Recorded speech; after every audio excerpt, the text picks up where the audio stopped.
In this episode, we will explore how the Parsis adopted Gujarat as their homeland and allowed the fire of Zoroastrianism to flourish once again in their adopted homeland, India. The Parsis reached the mainland of India at Sanjan around 936 AD. This landing site was commemorated by the Sanjan Stamp. In this section, the exhibition explores the influence of Parsis in the making of Gujarat as we see it today. At Udwara in 1742, the sacred fire of the Zoroastrian faith was commemorated.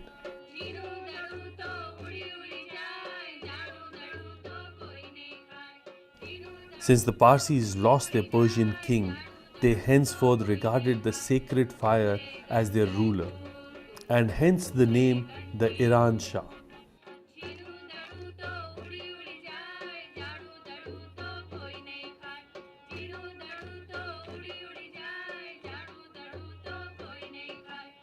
The Meherji Rana library is very special to Parzor.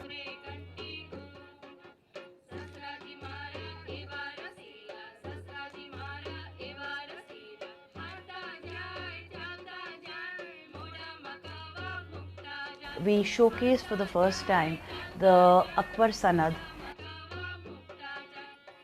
and all the letters from the court of Akbar and Jahangir to the Meherji Rana family.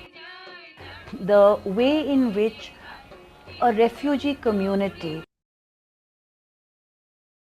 had to keep in certain ways under the radar as they grew more and more prosperous. Navsari soon became the Dharamni Tekri or pinnacle of religion, where the priesthood and laity were equally successful in carrying out a new life. The exhibition walks its visitors through the streets of Navsari. It's here that the small traditional pickle shops and the watchmaker's craft began the growth of the Parsi wealth. We also showcased lifestyles in Navsari. Be it a Tata house or be it any other person's house, these houses of Navsari are interesting to note in the context of a refugee community. Navsari is one of the oldest settlements of the Parsis, and what you will see is that there was always a need to keep modest and to not show yourself as a very wealthy community or as very different from other communities. That is why these are typical houses, very, very narrow from the outside, and yet when you go up a steep staircase, they may have a drawing room as big as this with portraits, with carved furniture, with all of it. But there was always a need to keep modest, to keep quiet about what you were doing, a very important factor in the way in which Parsis adapted to their new homeland.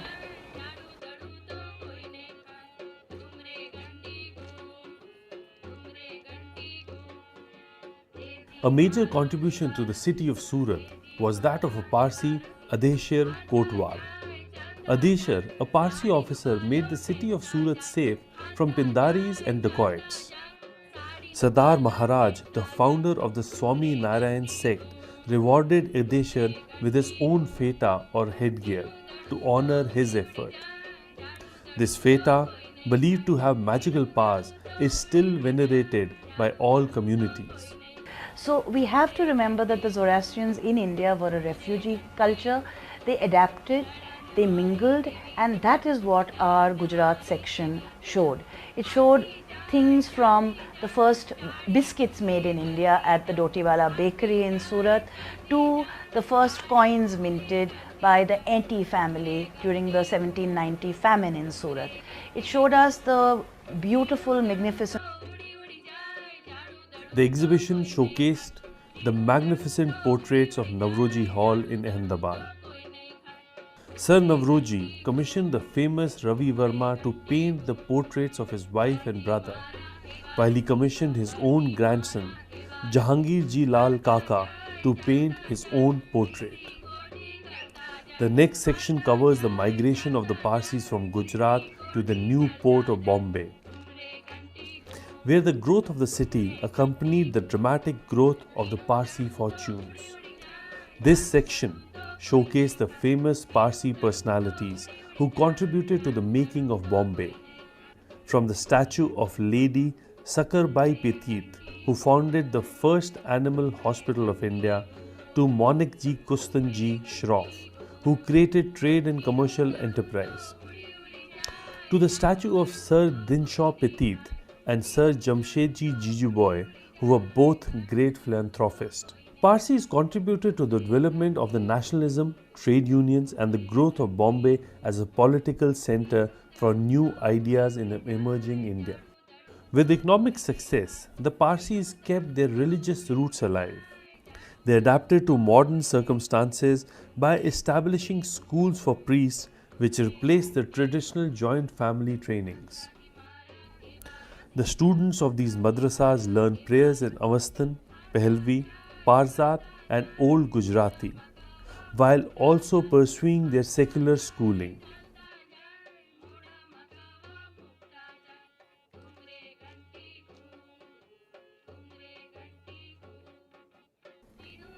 The exhibition showcased the treasured photo albums collected from the Parsi homes.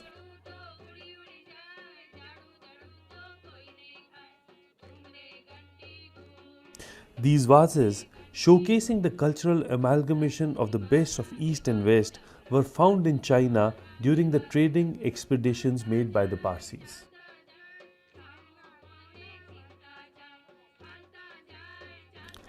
This Sanad of 1924 was presented to Khan Sahib by the King Emperor of India, George V, to honor his contribution in the construction of the Gateway of India. This Sanad is also a testament of the Parsis' contribution to the building of Bombay. The Deccan story is another remarkable tale of enterprise. This section showcased Parsi embroidered Garas, which display influence from Persia, China, India, and Europe.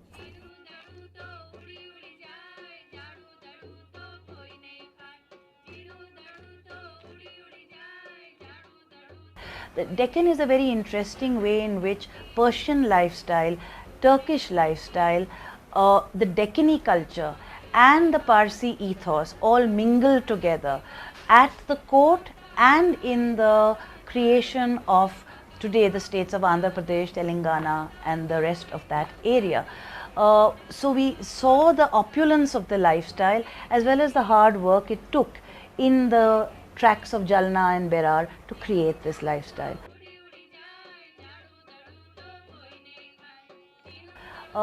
We had some very exquisite embroidery from the Deccan, and this was again something done by a Parsi because the Nizam requested her to. Amy Dhanjisha Mistry created a portrait of the Nizam as well as of course a portrait of Zarathustra, which we had displayed in single thread embroidery. These are remarkable pieces of work, and she trained women in the Deccan to create their own earnings and work with their hands, and she trained them in embroidery.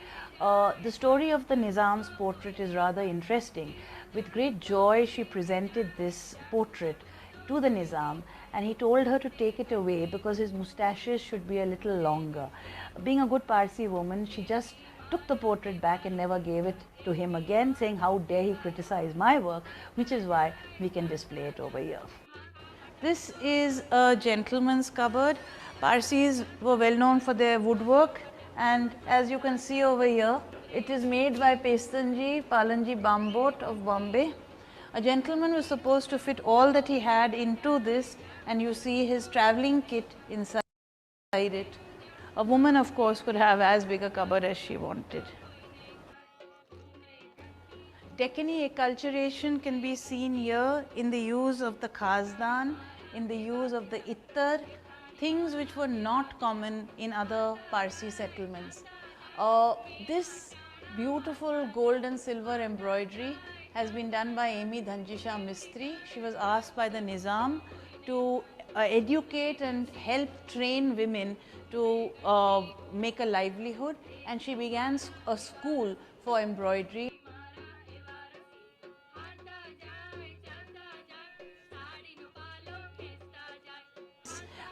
The Chinese trade led to great wealth and the need to move into other areas. And the Parsis moved down south into Birar, Adilabad, all those regions, Jalna, to start growing cotton for the new mills in Bombay. It became a place of great wealth, and it became a place where Parsis were very important at the Nizam's court. So what you'll see over here is the Nawab Shapur Jung and Nawab Sorab Jung. You see this family tree in Urdu, and you see another type of acculturation where Suna Mirza shows us this silver pandan and explains to us that in my mother's days, a woman's pandan was like her purse. Again, these are things which you will not see in any other part of the country. In the early 19th century, the Parsi contribution to Indian theatre was immense. Parsi theatre used laughter and experience it. It's like the mango cow.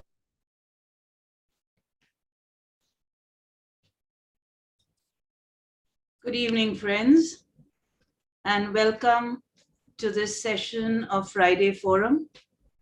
I hope Ashdeen is with me because he is my co-host today. Hi, Ashdeen. How are you feeling, first of all? Perfect. Well, all Kena's engineers' food seems to have done you some good. Good for you. Okay, like many of us, Ashdeen's also been down with COVID, so we are very happy to see him smiling. It's the first time I'm seeing him smiling in a long time. Welcome all of you. I can't say good evening because I know there's some people who are in America and it's good morning, good night. I'm sorry, I don't know exactly where all we are, but I'm delighted to see so many of you here. Today is a slightly different program because on the 30th of April, I was asked to present Painting with a Needle and our work in textiles at Washington. And that is why what we have done is cut a lot of that because it was 1 hour, 35 minutes. It was a long, intense technical session. And we've cut it to suit you all. But more important, what we have also done is requested you to share your memories because we hope and pray Aura Mazda's blessings to create a seminal textile book. And Ashdeen and I have been working on it for 20 years. The last book, Ashdeen, took 10 years over. So now I think he's had enough time to join us and finally do the book. But there are some wonderful people here today who have already shared their material, and we're going to be showing it. There are other friends in Bombay who have very kindly during COVID sent me suitcases full of valuable material for our archives. And we really do want you all to just pick up your pieces and show them to us at the end of the session, at the middle of the session. Let me not say end. So with that, I welcome you all. I welcome Ashdeen and I welcome Zareen. I welcome Parveez Engineer and a lot of people over here who have been working with us and who are hopefully going to be working with us even more closely as we go into the future. Mata, can you start the Painting with a Needle Zamvi presentation, please?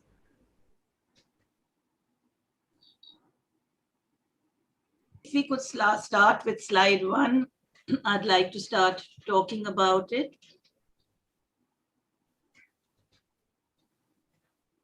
And can you just enlarge the slide, please? Thank you. Okay. This, of course, is our famous portrait donated by Ava Khullar, our president, who unfortunately is down with COVID right now.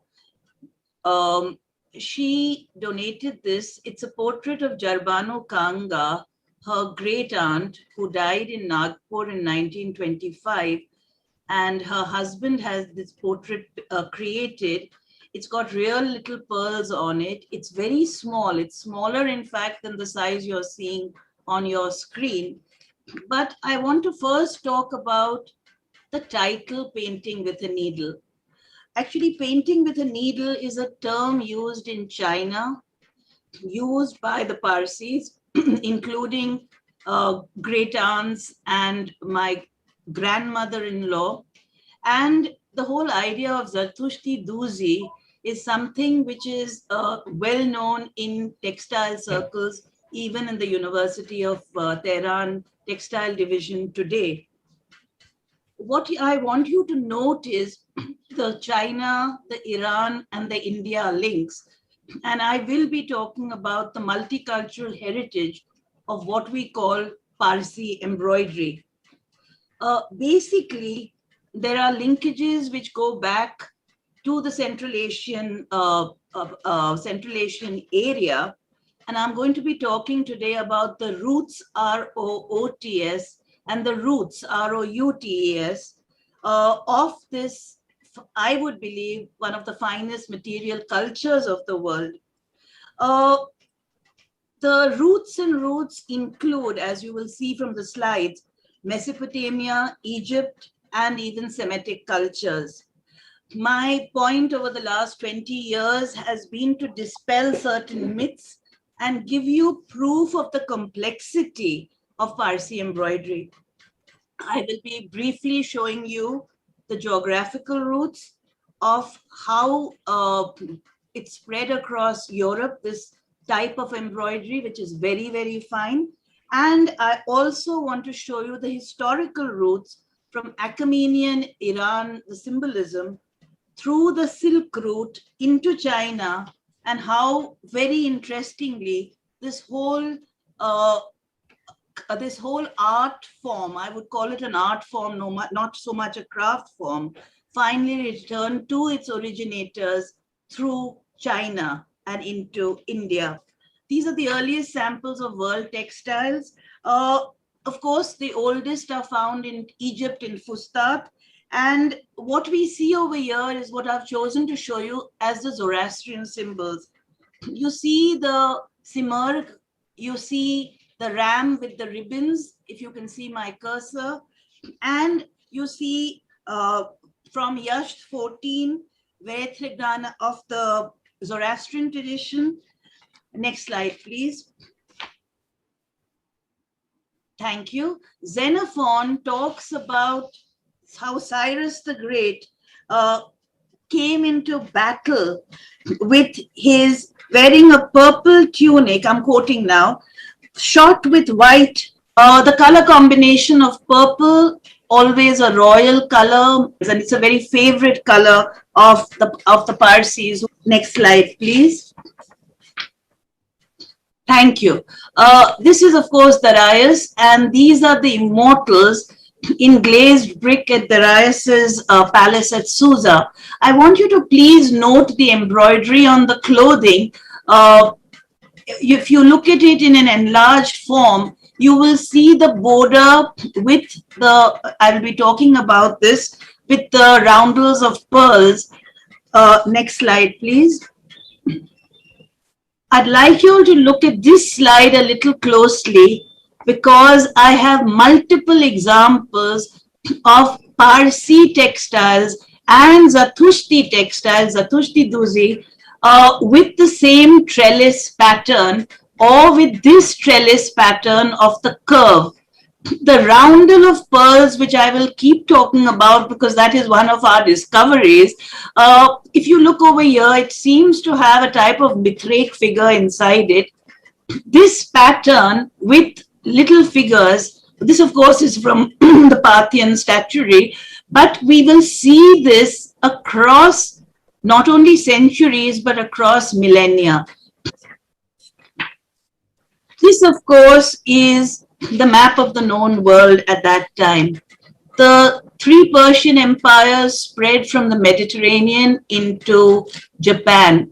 The Duhang caves are well known just now for their discoveries. The Persians at this time were the middlemen, literally and geographically, selling the silk from China to the West. They control the East-West route trade, and that is when I believe, and our researchers have found, we need to do much more, that the amalgamation and the interlinking of symbols and designs, not only in embroidery but in many craft forms, began to appear. The historian Ferdinand von Richthofen named the channel to the east and west, along which the secret of silk first traveled. He called it the Silk Route, and that's the name by which we know this even today. Next slide, please.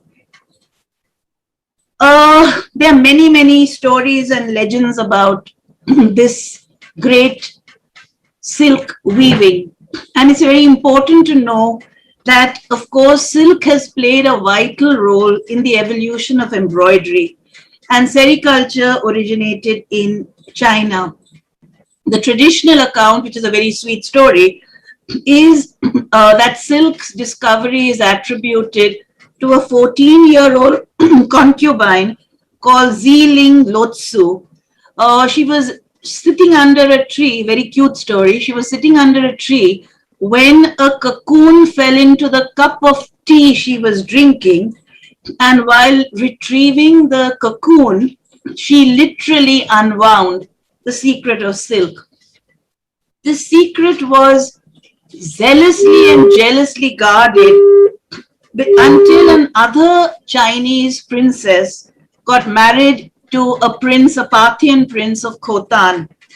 Not wanting to be deprived of her favorite textile and knowing that it was not allowed to be taken out of China, she smuggled silkworm eggs and mulberry seeds inside her headdress. The guards at the borders were told never to allow silk to escape in form of worms or mulberries. But even the guards could not open up the headdress of a princess and spoil her elaborate hairstyle. Many, many centuries later, Marco Polo has reported that, quote, a thriving silk industry and suffer with weaves, twill, satin, lampas, brocade, and velvet were well known. He is very clear that the Iranians were famous for their textiles, and he describes, please have a look at this paradise or Persian garden. He describes the embroidery of the Kerman women in silk of all colors with beasts and birds and many other figures as a delight to the eye. I'd like you to look at this enclosed garden, the paradise from which the word paradise comes, and the figures particularly.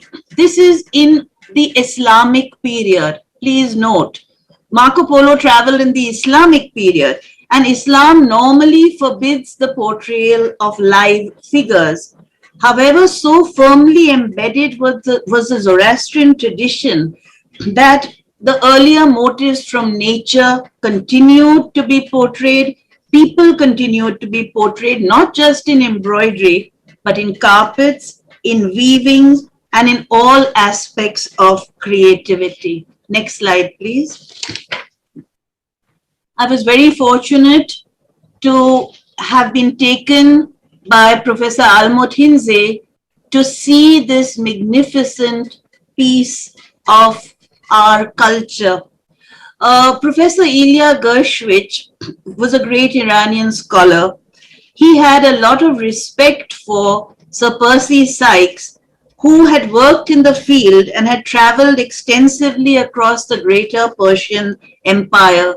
This particular shawl, which I photographed on a phone, was brought by Sir Percy Sykes from northwestern Iran. I have considerable details of the study of this shawl, and I saw it after Professor Ilya had passed away. It is actually a very deep blue shawl. It's the largest shawl I have ever seen in embroidery, and I've seen a lot of Kashmiri shawls. It's a bridal shawl of Zatushti Duzi, with motifs ranging from the tree of life, if you can see the tree of life here. It has fish, it has peacocks. My favorite is the little dogs which it has over here. It has a lot of roosters. It has, if you can see the next slide, it may be clearer. Next slide, please. Yeah, this is this. Can you see the size of this shawl? We finally took it outside because the room in which Elizabeth Gershwich, Professor Ilya's widow, showed it to us was not big enough to take the entire unrolled shawl. Unfortunately, when Elizabeth passed away, she left the shawl to the Embroiderers Guild, who has packed it away and will keep it packed away because they do not really know its value. Someday, I dream always that we can house a museum of Zatushti Duzi and Parsi embroidery because it is one of the world's great and forgotten textile traditions. Next slide, please. These pictures were taken during Parso research in Iran. We are very grateful to Mobed Firozgari and the late Mehrbano Bakhtiari, who helped Ashdeen during his research. If you note from the shawl, these are much later embroidery skills, but they still have the little dogs, they still have the roosters, they have the tree of life, the ambi or the paisley. We were told that and we have this oral recording, that at a time of repression against the Zoroastrians, they were not allowed to buy full yardage, and baskets of such strips were kept outside shops, and they bought this and stitched it together. Others say that since the Zoroastrians liked bright colors, Khuda Baksh colors, they collected these to create a rainbow effect.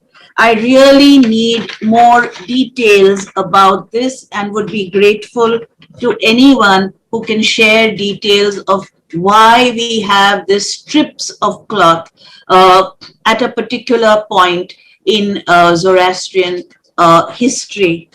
I take you back to some of the symbols of Zoroastrianism found across textiles even till today.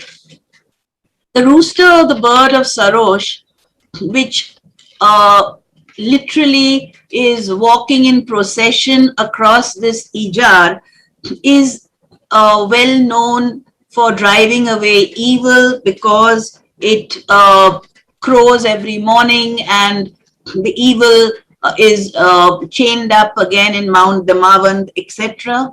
It is still sacred in the Parsis and never eaten. In the Bundahishan, where most of our symbolism of embroidery comes from, it protects us at night, heralds the dawn, and drives away evil forces. I want you to note the rooster because it is found primarily in children's clothing and in different forms, but primarily as a main symbol in children's clothing on jablas. But I'm showing you two types of dogs over here. The Prophet's love of dogs is legendary. In the Pelvi texts, I quote, "It is declared if a dog is asleep upon the road, it is not proper that man put a foot violently on the ground so that he becomes awake." I want you to note this sari. Those of you who are from Gujarat will note that it is a lahi sari on gajji satin with a very intricate system of match, stick, tie and dye. And these were normally called quote unquote widows' saris. Okay, they were worn by widows, but they often have embroidery and borders, and here you have a little dog. The symbol of the Karolia or the little spider, Karolia means spider in Gujarati, is oral legend, which of course, while in the Zoroastrian texts, There are certain creatures which are called quote unquote noxious. In Parsi tradition, the Karolia is never killed, and like the chameleon or Sadda Mama, it is protected. The stories link with the escape of the Zatushtis for over 100 years from not just persecution but death. This little legend is that the Zoroastrians were tired, thirsty, walking across the desert. They saw a well and they began drinking when they realized it was an ambush and there were Arab soldiers advancing. They jumped into the well and the little Karolia told them, "Don't worry, nobody will touch you while I am there." And he quickly wove his web so thickly across the well mouth that when the Arabs came and looked inside, they said, "Oh, this is an old well," and they walked away. The next 3 slides are going to show you, please, can we start changing? These are taken from the Bundahishan, and I'm very happy that Parzo Research has revived this tradition of the angel of the day and the angel of the month. In the Bundahishan, every single flower symbolizes an angel. There are 30 archangels and angels, days whose names are applied to the days or the roads of our calendar, and we see these examples across textiles. Dastur Firozgari and Dasturji Kotwal have told me that yes, in their childhood, they remembered how they were told to try and place the flower of the day in their jashans for people. And it's supposed to be auspicious to have the flower of your rose on your clothing. I'm just showing you a few samples here. I have the whole 30 and they're plants also. This is the lily of Khordad. This is of course Ava Yazad, the water lily, and you can see the water. You have the marigold for fire. We've only found one marigold which symbolizes Atar or Adar. Then you have the red chrysanthemum for Sarosh, angel of prayer. Next slide, please. You have the 100-petal rose for Deen, angel of religion. Next slide, please. You have Minoram, the flower, the chrysanthemum is his flower, and it represents the spirit of abiding peace. In Chinese textiles too, the chrysanthemum is the flower of autumn. This is a very unusual Gara because it is one of the only Japanese Garas that we have found in our collection. The next slide will show us the Gule Bulbul, which is of course a part of the tradition of animals and birds in our textiles. Gule Bulbul is purely from the Persian tradition, the confronting birds, Gule Bulbul and the garden. You can see the difference between this piece, which is obviously by a more skilled woman, and this piece where the birds, I'm sorry to say, don't look exactly very beautiful, and the peacocks are cute. I'd like you to note this trellis which I showed you, the circlet of pearls, which I'll be talking more about, which we see in so many of our textiles. The little white jasmine of Vahumana is over here. And in the next slide, what you will see, next slide please, is this circlet of pearls or the pearl roundel, which has been replicated. And this again was one of our Parzo discoveries. We kept wondering why we always had this little line of pearls in our saris and in some of our jablas. This symbolism actually is associated with Sasanian royalty, and this is of course a statuary from Persepolis. So it is much older than the Sasanian period. And then what you see is that the Sasanian kings This traveled into China in the Tang dynasty, but the Sasanian kings on their crowns, if you look at the a few pieces we have left of rock carvings, they have on their crowns a circle of pearls, and you have to remember that pearls were a very valuable part of the Persian system of wealth. But the Parsis have literally appropriated this as a very neat little edging for their textiles. The next one is an unusual set of pictures which I would like you to look at. This circlet of pearls over here, we have got these from Uzbekistan and Tajikistan. There is one very badly maintained piece from Central Asia in the National Museum at Delhi. If you can see this close up, you can actually see through the material. It is that fine. It's very finely woven silk. Now, this circlet of pearls is a very stylized circlet. There are Chinese, obviously Chinese figures in it, if you see over here, but there are also European angels. This Gara was being offered to us to add to our Parzor collection. As usual, we are broke, we couldn't buy it. I don't know if it has disappeared into the hands of foreign collectors or it is still there. This is the biggest problem we are facing, and that is protecting our textiles. The next slide is a very important slide, and I'd like to talk about it a little bit. For many years, Parsi Zoroastrians presumed and spread the notion that rich Parsi traders bought textiles from China for their wives. Parzor research has proved this is far too simplistic for this magnificent tradition. This is a royal robe from China.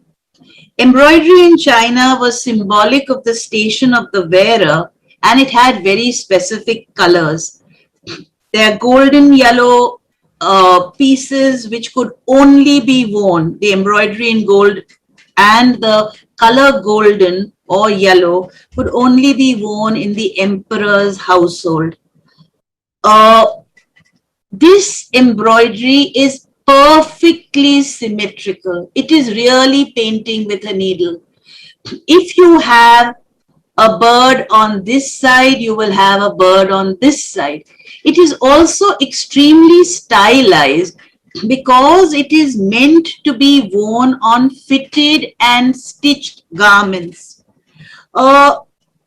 This is why, of course, you have the sky symbols, etc., etc. Please keep this in mind as we turn to the next slide. The Gara and the embroidery done in China originally for Parsi community members has a lot of legends and stories. We have recorded in Navsari how the story of the creation of the first Gara has come down to us in oral tradition. A Parsi trader in Canton, watching craftsmen embroider a garment, requested them to embroider a full 6 yards of silk for his wife in India. This type of embroidery was never cheap, and it was expensive even at that time. These pieces embroidered are in very heavy satin. They have no border or pallus, and they seem like yardage, which is what they were. The next 5 slides show you the Chinese links. This is a border which we kept wondering what it was about, and then we discovered that the 8 Taoist symbols of protection are all seen over here. It's in Kako or forbidden stitch. The lady had no idea what was in this core, nor did we till we began understanding. And Priya Mani, my first embroidery researcher, very carefully drew these out, and I hope this will become part of our one large book, which I promised my late mother I will write. The next one shows you the dragon. Now, this is where the adaptation comes into Parsi textiles. The dragon is a very important symbol across Chinese textiles. In the Parsi tradition, we've only found one jabla with this dragon, which is obviously from a dragon kite for the dragon festival. The next one shows you the simhar becoming mixed up with the phoenix, becoming all sorts of adaptations. This child's jabla has, can you see the ribbon on the top? You didn't have buttons on children's jablas because they would be painful. So you just had this little ribbon, and it's a beautiful embroidery over here. But I want you to look carefully at the border, because it is such a cute little rooster over here looking back at his chicks, and his little wife hen is pecking away at the bottom. The simar from China, which is adapted, it looks like somewhat like a peacock over here. So again, this is an amalgamated sort of embroidery. In the next slide, what you will see is fish. Fish is a symbol of fertility found in most cultures in the Central Asian and Chinese traditions. It has special relevance to Zoroastrian embroidery. It is called, of course, ariz in Iran. It is a symbol of fertility in the Zoroastrian tradition, which is why we have fish, mawani machi, and now chocolate machi at weddings, etc. This is a Gara, which was obviously embroidered in China as an engagement Gara, because the color red, following the Indian tradition, became the auspicious color for us, not for the wedding, but for engagements. This is a remarkable piece, ladies and gentlemen, because it has every symbol of aquatic life. This one, thank God, is still protected. It's with Zenobia Paistan Jamas, who has very kindly allowed us to show it at our exhibitions, including Everlasting Flame. The next, of course, is, I don't know how many of you know that you are wearing shoe or the bats in your clothes. These bats are supposed to be very, very symbolic of the 5 blessings of Buddhism: health, long life, happiness, riches, and a peaceful death. The next symbol is my favorite, and this, I believe, is my special little ghost. When I was studying Parsi jablas with Priya, I kept telling her that there's this little figure which comes on the front and the back of all the jablas. And we kept worrying and wondering and thinking that we were gone a little crazy. It appears in many, many forms. We tried to find out from China, and we discovered that they had forgotten what it meant. Chinese researchers like Wenzu, who's been working with us, have now rediscovered the symbol of the sacred or divine fungus. It is most common on children's jablas again, because before your Navjot, you were not protected with the sacred code of the Kasti and the Sadra, which is your sacred armor.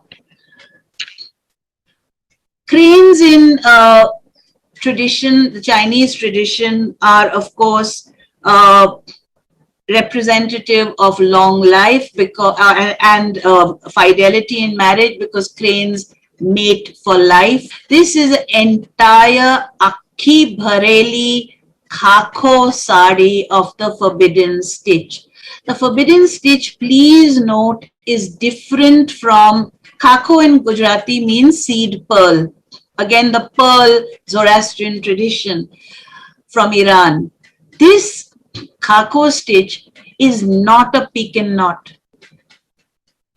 It is a pekin knot with a variation, which is a little twist in the tail. Literally, it's like a tail going in. And the reason for this is it gives an effect of depth. Next, please. This is the only example which we have recorded of the dogs of Fu. I first thought it was a little monkey, but we realized that actually it's a very important Chinese symbol which all of us have seen in the form of the lion of Fu, which is seen outside Taoist temples in China. These cute little dogs of Fu are protective symbols, and they again with the roundel of pearls at the bottom, they again symbolize protection. From the next slide, I want to show you how much work is still left to do. I've been 20 years at this work, and I want to see at least one book come out in my lifetime, but I do want people to study this art form closely. If you see over here, you have the endless knot from Persepolis. The idea is that the endless knot is a Buddhist symbol. Persepolis and Achaemenian, Zoroastrian empires were far before Buddhism.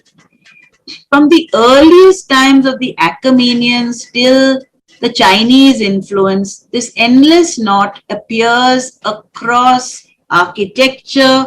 It comes into all sorts of textiles and carpets, etc.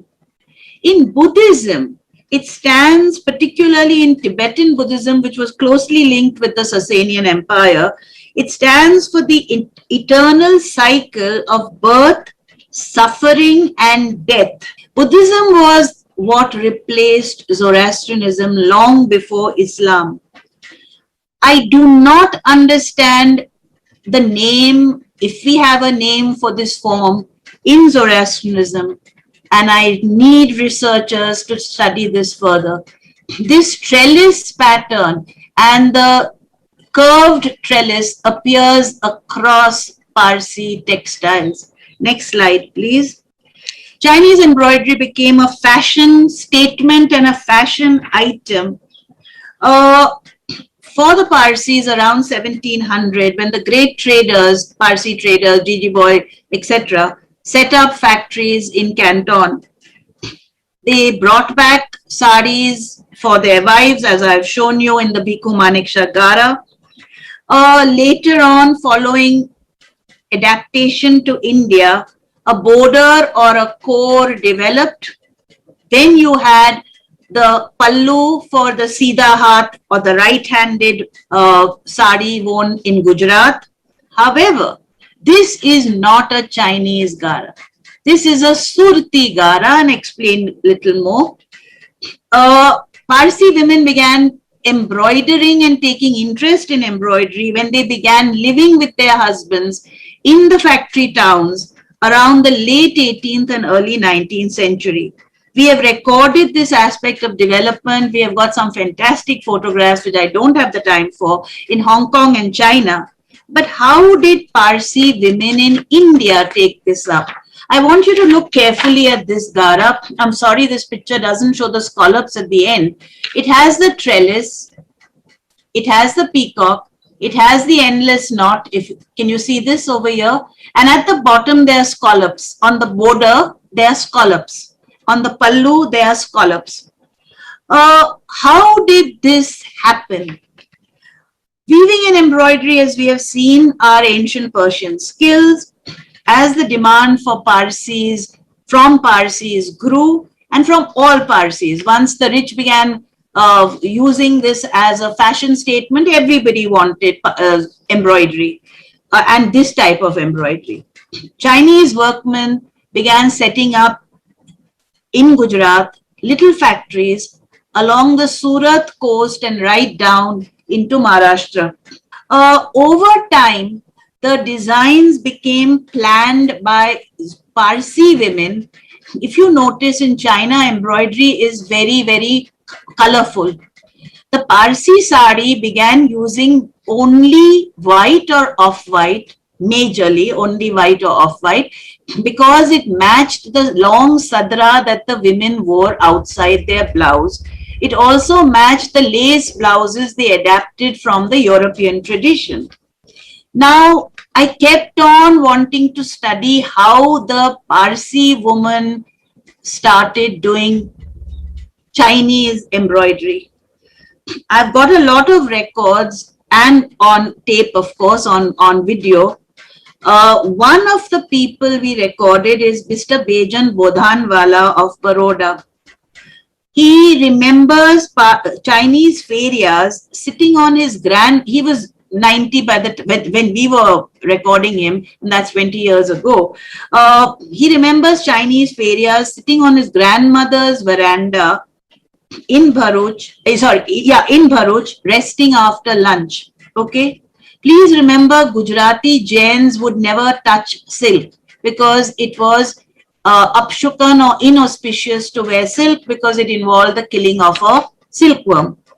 When the Chinese ferias came into Gujarat and came into Bharuch in winter to sell their goods, they used to carry these huge, big bags of embroidered textiles. By the way, they sold them by the weight. Okay, the heavier the weight, the more money you had to pay. In time, they came on bicycles, but they used to get tired. So a trust developed between the women of a particular household and the feria who had that lane for his sales. And the feria would leave his big bag and go out to sell. When he came back, he sat down in the afternoon, rested, took out his opium pipe, took out his little round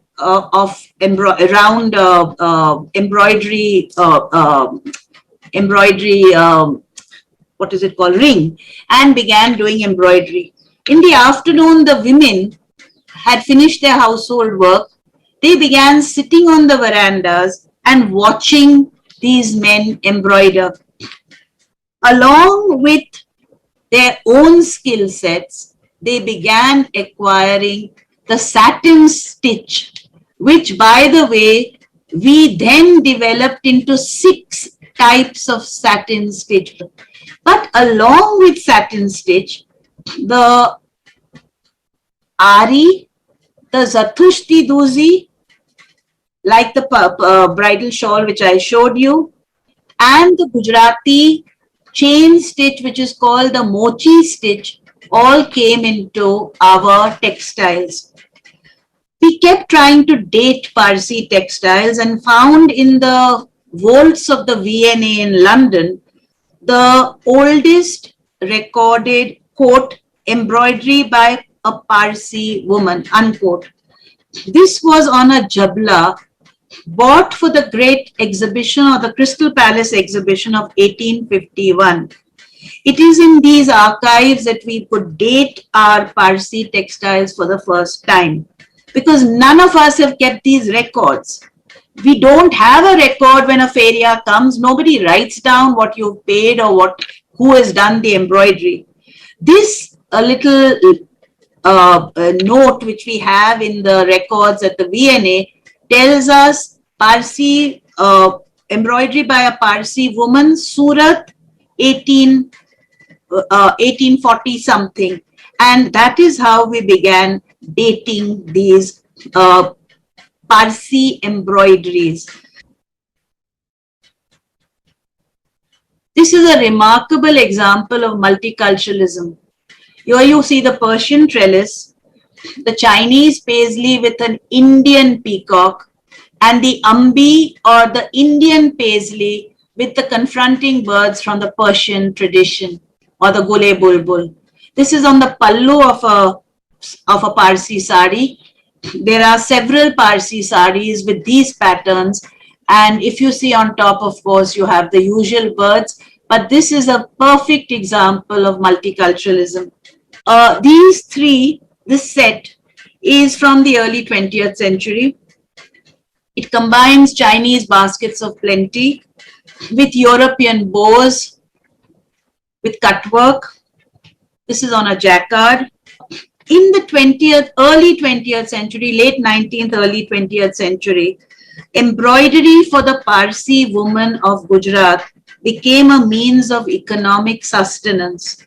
It was taught in Parsi schools and the newly opened, quote, Parsi Women's Industrial Cooperatives, the most famous, of course, being the Ratan Tata Institute. However, it was also a very important and distinct skill for a lady. I want you to see the adaptation in the 20th century. Embroidery is very heavy and therefore it's not easy to wear gracefully.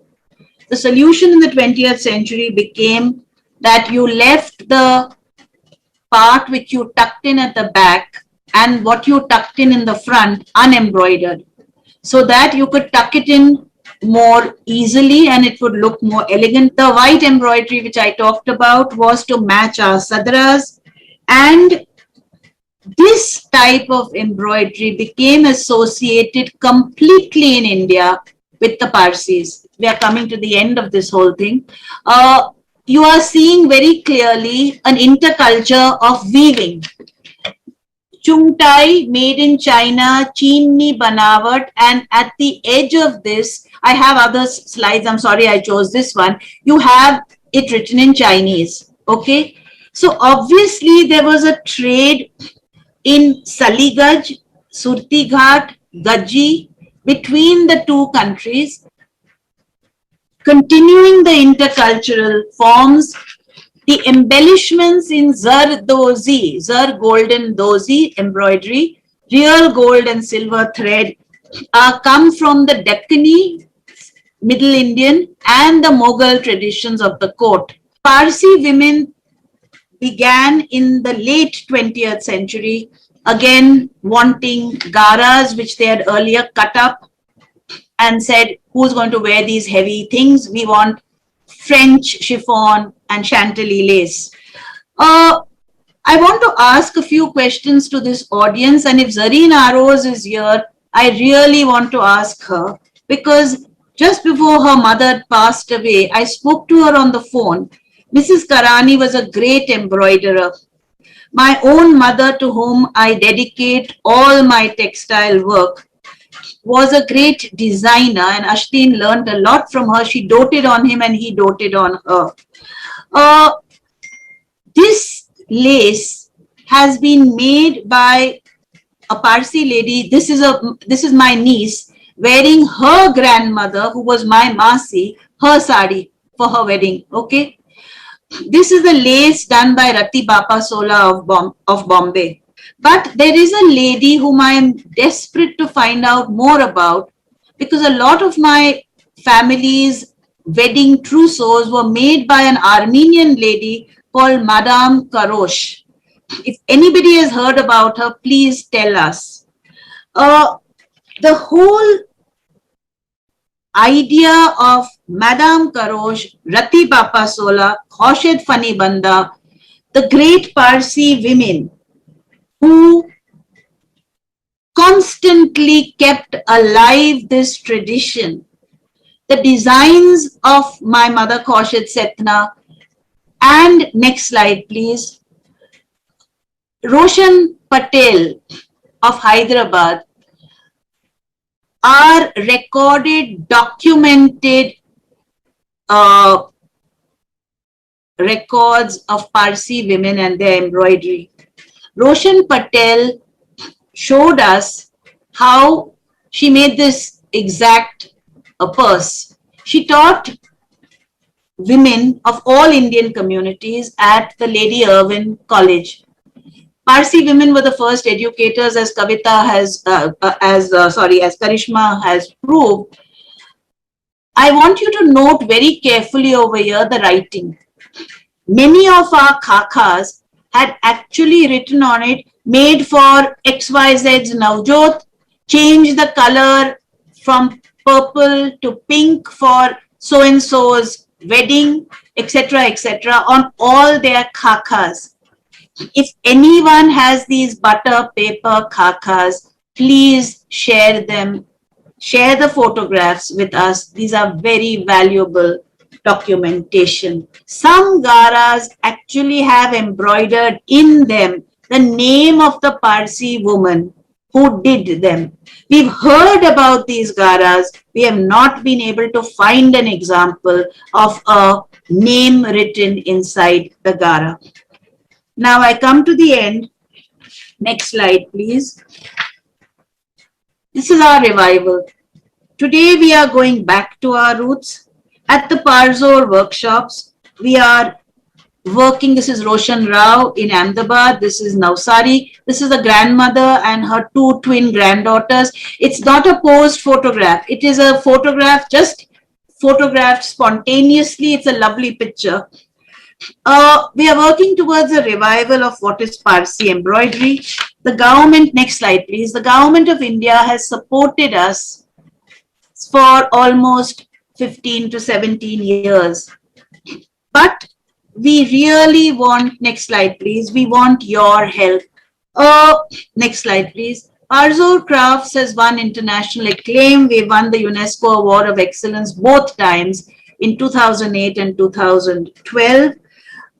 We need stronger links with museums in Iran, next slide please, and in China. This is the way we support our other research and our research in textiles. This is a Parzor Gara, and these are attempts we have done on leather wallets of the Khordad lily, etc., etc. Of course, is the Parzor catalog. We bring out a catalog every year. Ashdeen has worked with us. As I said, he was a favorite of my mother, and he loved her elegance and always felt that her mum's four daughters never acquired any of the elegance. The whole point is that he's of course used his own interpretation here of the blue and white ceramics of China and adapted it into this modern dress. We need to make this a worldwide movement. I hope you now see why I have spent 20 years of my life trying to correct a false narrative that Parsi garas were made in China and have no Zartushti link. And please remember, next slide please, that even today in Iran, the finest embroidery is still called Zartushti Duzi or Zoroastrian embroidery.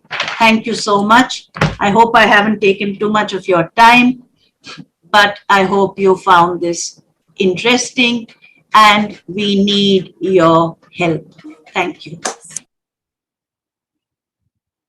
Okay, now you change to the live session. Ashdeen, may I invite you, please, to show your work and talk to us, please. Thank you. Thank you, Dr. Cama, for that lovely presentation.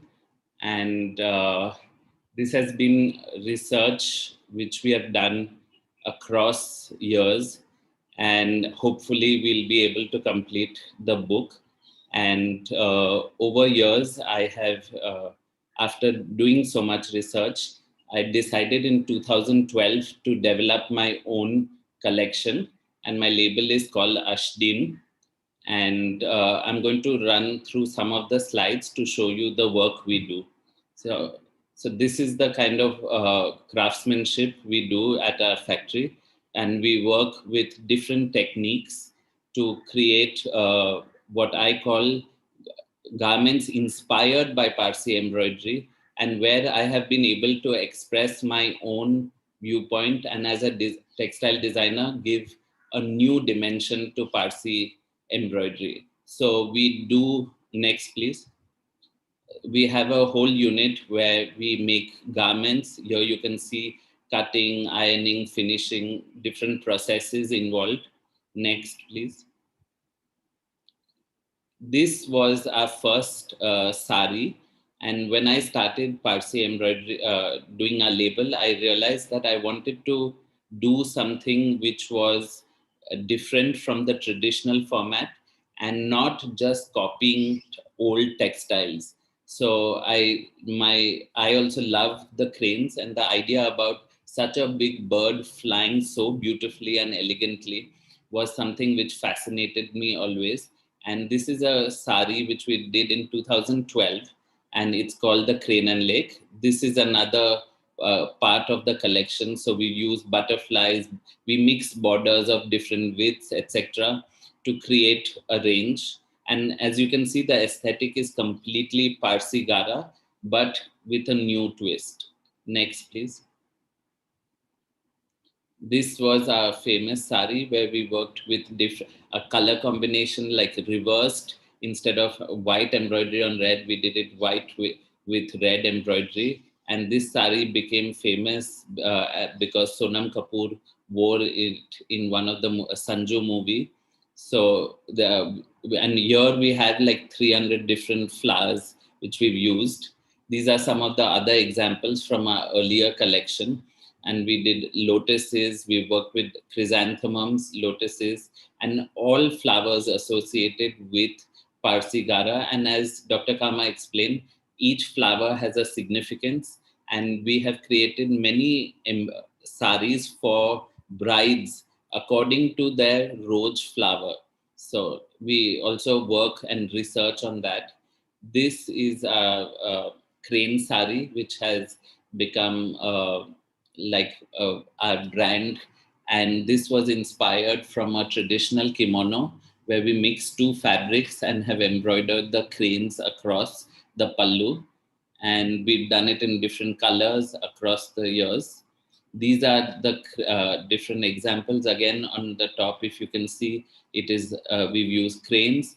And the idea was to create not just very heavy saris, which you could wear only for functions, but you could do it for cocktail events, etc., and wear it across the year. So next, please. This was our lenga, which was shown earlier also in the slides, inspired by Chinese pottery and blue and white pottery. And we've showcased it in the fashion show, which we did at Lakme Fashion Week. Next, please. So here you can see the collection again inspired by pottery, and we've taken it in different colors, used different sizes of motifs, interpreted different placements, and kind of taking the language of the embroidery further. Next. Here we worked with different the idea of using different materials. So we've used net and dupion silk, mixed it up and created a different kind of sari. If you see the next slide, you'll see where we worked with different materials and to create a different language and to not have only traditional colors of black, purple, red. So this was a big hit, and we realized people were looking for different kind of imagery. This is more the traditional, where we were inspired by the Canton shawls and kind of created the pallu of the sari like a canton shawl and a square shawl, and then created the rest of the embroidery. So this has also become part of our repertoire. And here you can see the different motifs like china chini done on Gara, but again making it more graphic in black, white, and red. And pallu saris, border saris, lengas, and we do matching blouses, etc. also. Next, please.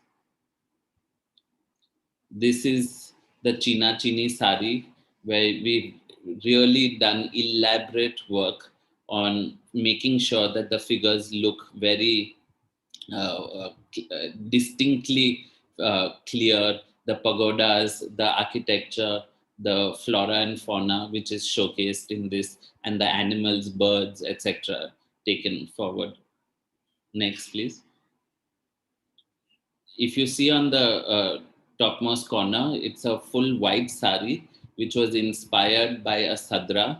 And we've done lots of research on different other aspects of lace, etc., in Parsi heritage. And we took that forward and created this sari, which looks like a lace sadra, but it's actually all hand embroidered on net.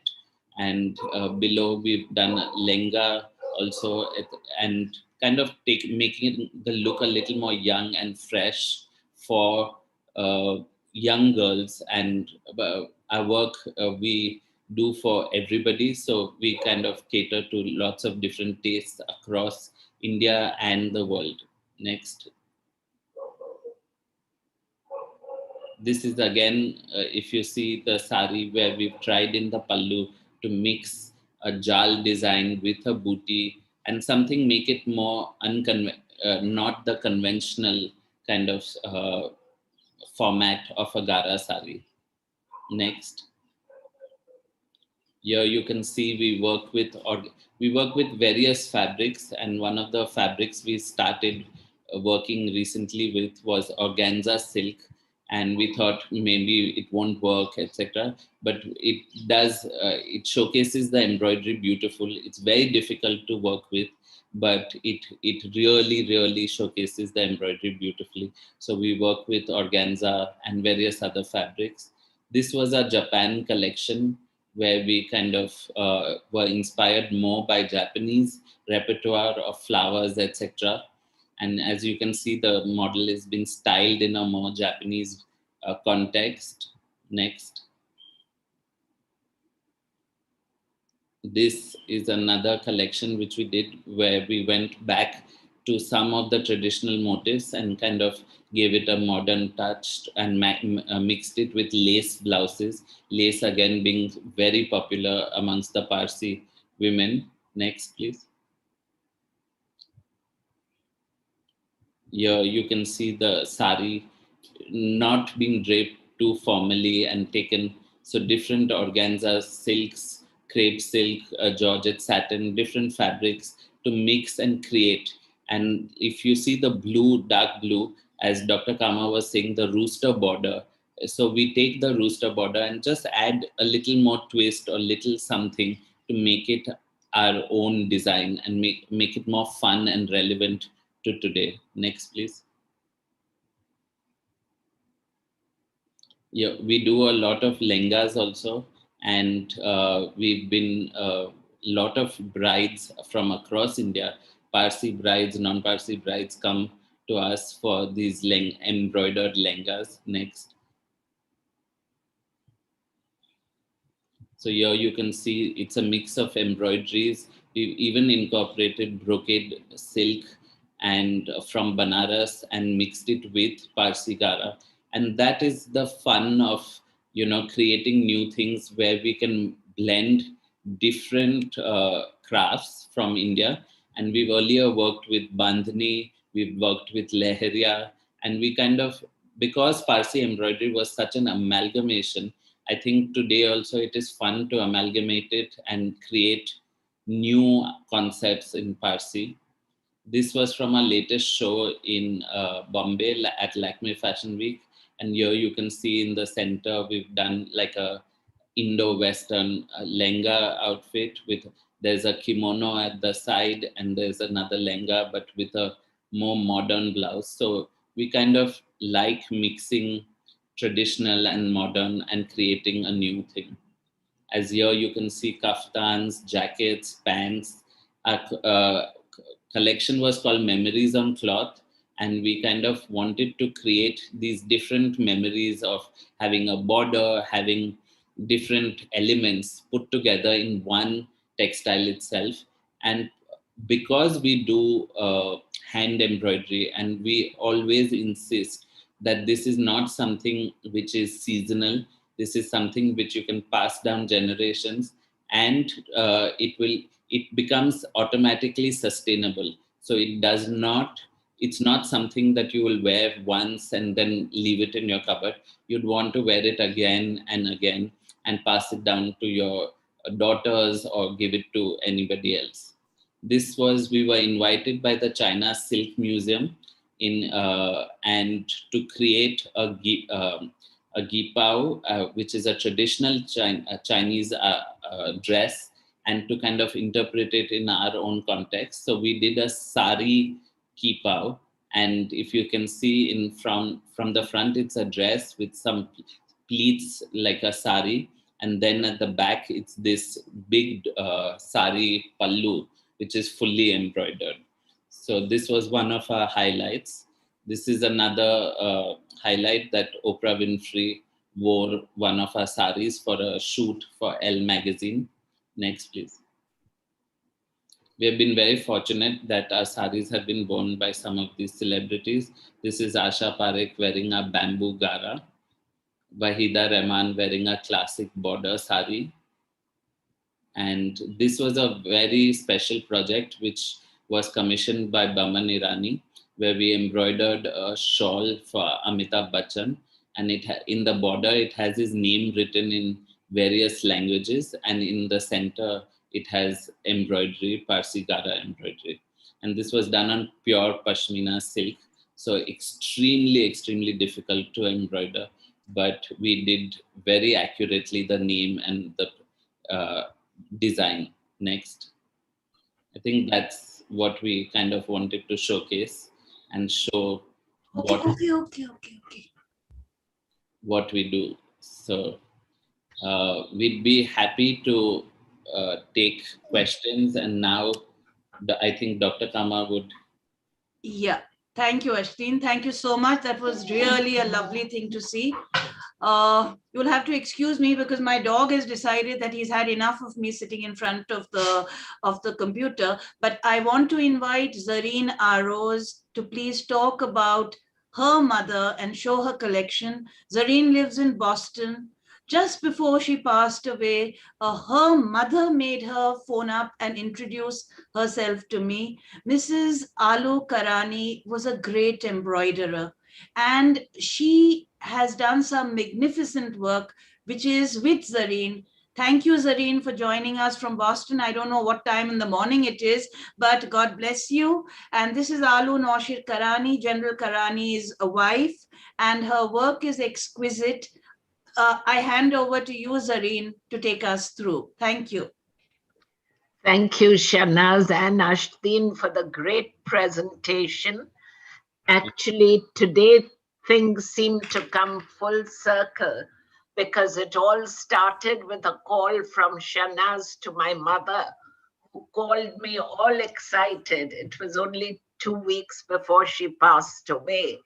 And she saw so much hope and promise in what Shernaz was talking to her about, and remembered her as giving a very uplifting call, and was looking forward to collaborating and supporting. And today maybe brings that full circle. Thank you also, Matab, for putting the pictures together. My mother actually started embroidering when she was 12 years old.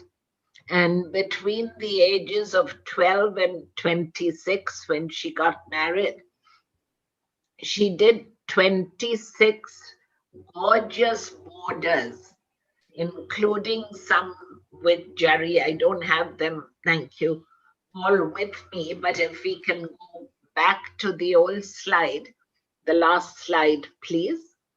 Our home growing up was filled with not only mummy's love, laughter, and beautiful things, but all these beautiful embroidery things we took for granted. This, for example, is a Japanese bed set that mummy said I used as if it was nothing and just threw it around because she had so many embroidered things around. These and others were cushion covers. She had about 20 of them in our living room. These were other tablecloths, bedspread sets. So she filled our home with these things. Thank you, Mata. The next one. And these borders, in fact, the one on the top right is unused. 2 of those 26 were unused. And Mummy actually embroidered and stitched all our dresses ever since I was small. And I kept saying, I wish I inherited your talent. And my mother would say, God created 2 kinds of people, one to do things and the other with eyes to admire it. So if you can't do it, since you have the eyes to admire it, you are blessed with that. So I hope all of you are at least blessed with that, even if you're not doing the embroidery. My mother, I believe, was unique and precious and my angel. Since you put these together, let me explain some. This is something she did, the little lamb for my son Farouk, and she has a picture for each of the grandchildren. Actually, 2 of them to be given after she passed away. She left notes for me to give them. I was traveling all over and from different parts of the world got her things. There is one here from the Netherlands, but I have them from Austria, everywhere. And I have all these cities embroidered by my mother. Almost looks like a painting. But this is also done for my son to hang up in a home, which he didn't even have. He was a young boy, but it's in his home here now. And this is actually his, my mother was proudest of, because she had a photograph sent to Iran in those days because they could do it, and had it impressed on canvas. And she was, if you can see here, this is the top corner. She had it embroidered. I mean, she embroidered this and then wrote, Love Alu, 83 years, and framed it and gave it to my father. And fortunate that the original is with me, but my father was a trustee in the Khushrubag Agyari. So instead of a photograph, they have taken a photograph of this painting and hung it up there. So those of you who go to the Khushrubag Agyari. Thank you. Next slide. Mummy also, she embroidered this one herself to wear for my wedding. And this one has it's a full Gara, but it has a very special story. There were 302 people who put a stitch in this Gara, including, as I remember, Brigadier Grant and many others in our family circle. It was on a loom outside our house in Pune on the veranda. It took almost 5 years. And when a loved guest would come, Mummy would say, come and put 1 or 2 stitches. And so I feel somewhere I have the list. Many people have contributed to this Gara. This is just a close-up of the other. Thank you, Mata. My mother did something very unique. And forgive me if I have a lot of pride in my mother. I feel she was very, very special. Besides being the nicest mother she could be to us, she was talented in everything. We've even made a cookbook from her cooking recipes. But at the age of 55, when we were in Delhi, she saw an ad in the Times of India about teaching women to make handbags. And she and a friend went, and she used to drive and went to Okla, if you know where that is, and attended these classes given by some people from abroad, how to make handbags, all the mechanics of it. And then she started turning her embroidery into handbags entirely on her own. And one day she said, I'm exporting my handbags to Gallery Lafayette in France. And for us, it was unbelievable. She had applied for the export license and everything all on her own. And I had the pleasure when I was 18 to go to Gallery Lafayette and see my mother's handbags there, and also see them when I came to the States in Louisiana at a large hotel boutique where she was exporting them. Thank you. Am I taking up too much time, Shernaz? No, no, please go on. Please go on. Thank you. I wanted to say that my mother's work was not only to create beautiful things, but I would say 80% of her life and commitment was given to helping others and uplifting others. And so in that process, she took her embroidery. She used to run welfare centers and almost act as the unappointed social worker in all the hospitals that my father commanded. And she would go visit all the patients, and almost as an occupational therapy, she taught them embroidery.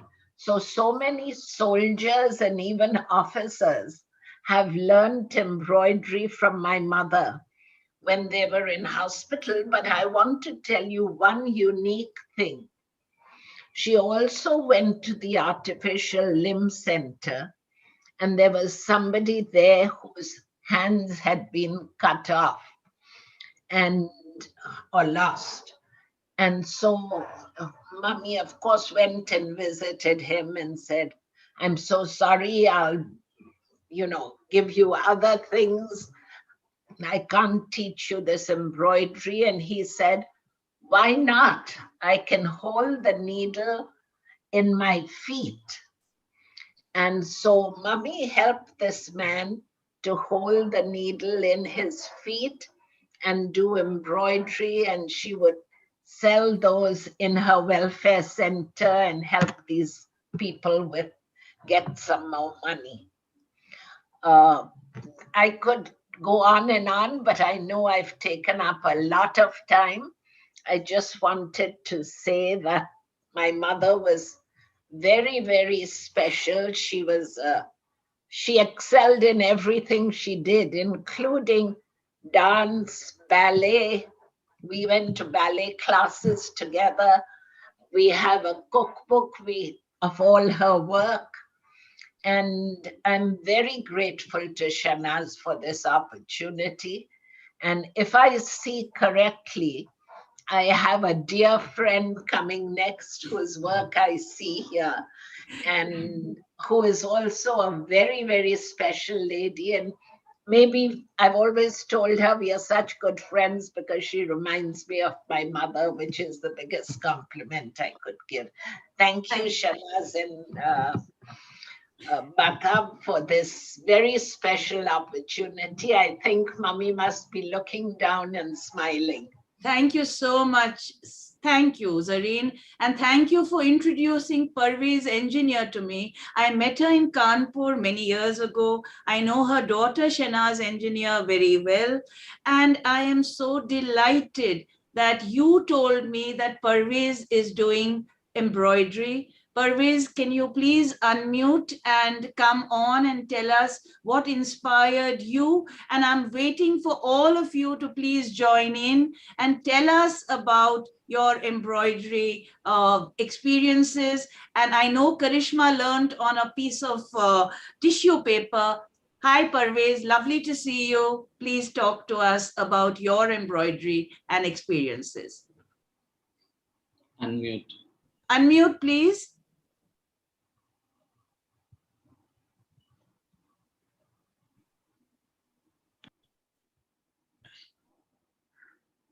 Don't panic, relax. Yeah, you're unmuted now. Okay, fine. Great. Yeah, I said thank you very much for your very interesting and informative talk and fabulous embroidery. That was a real pleasure. Mine is just, hobby. Since I studied in a convent school and the European nuns taught us embroidery, and I took that up as a hobby.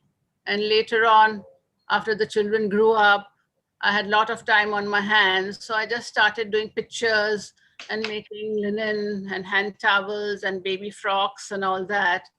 So that mine is just, It's not just, I mean, look at that embroidery.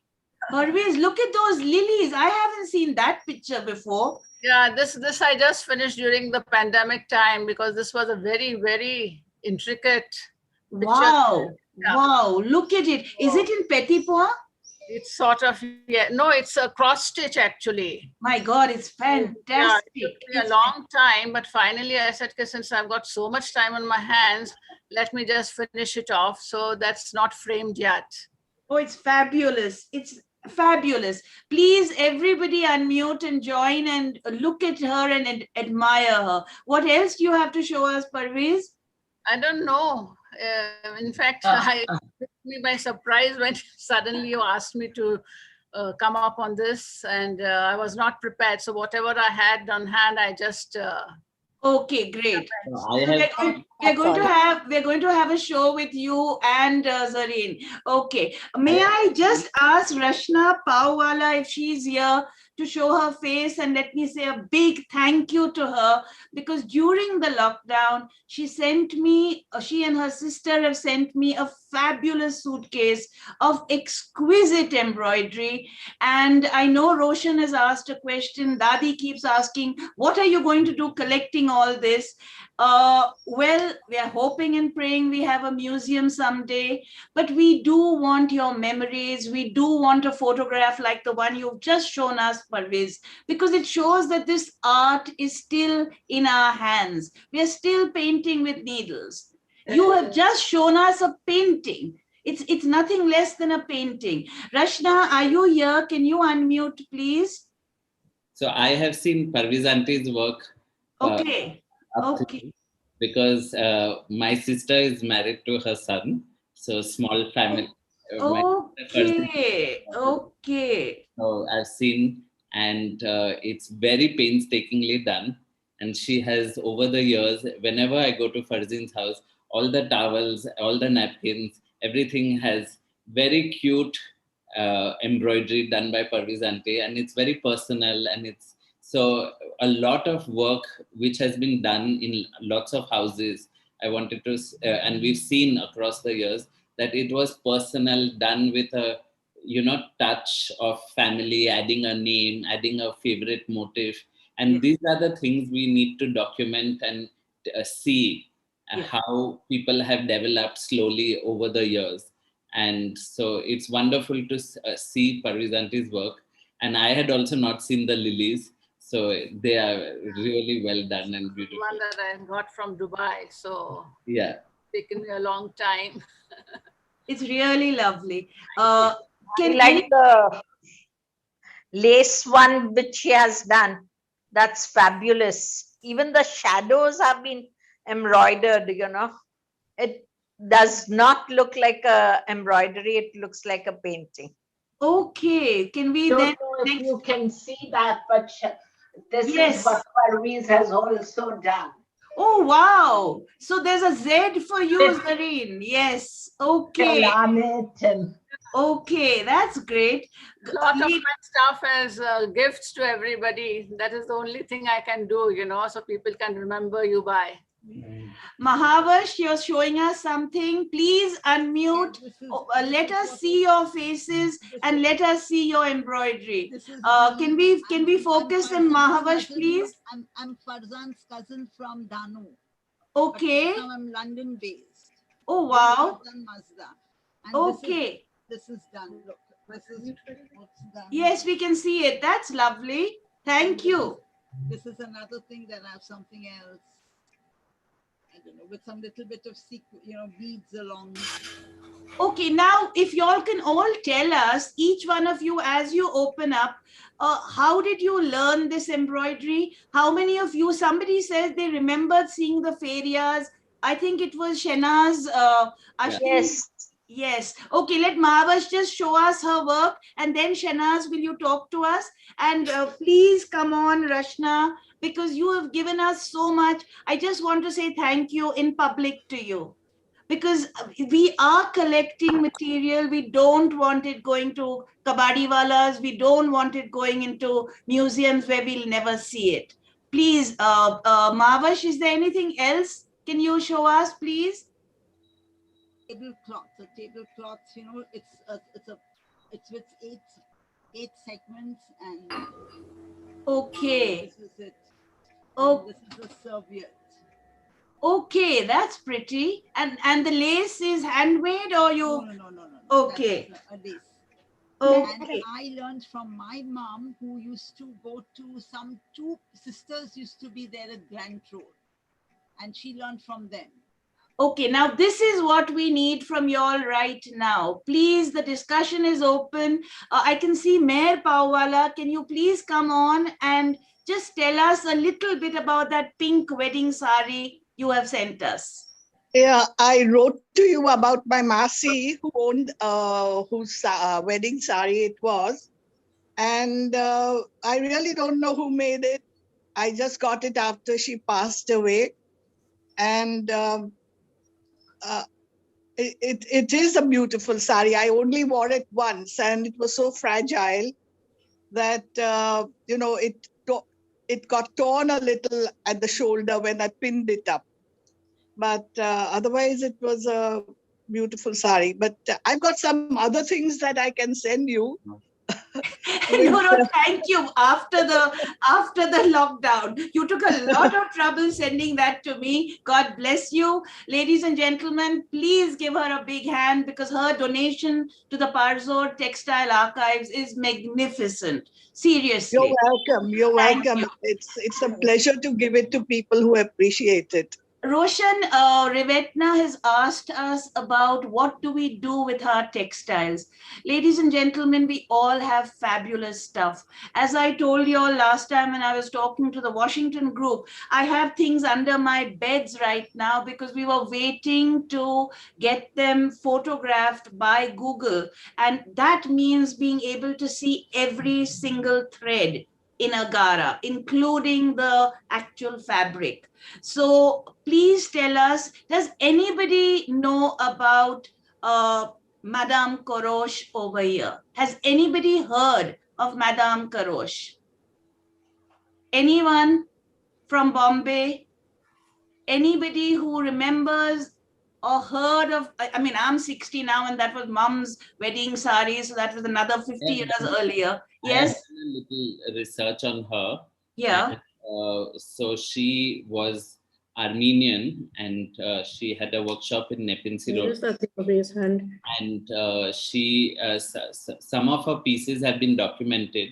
And there was a museum also which had kind of showcased 2-3 of her saris, which were worn by Princess Nilufar.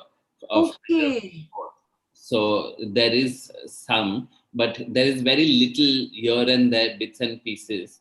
But we will do more research as we go along. Thank you, Ashdeen. You're going to have to do lots of work. Firoza, please join us and tell us if you know anything about Madame Karosh.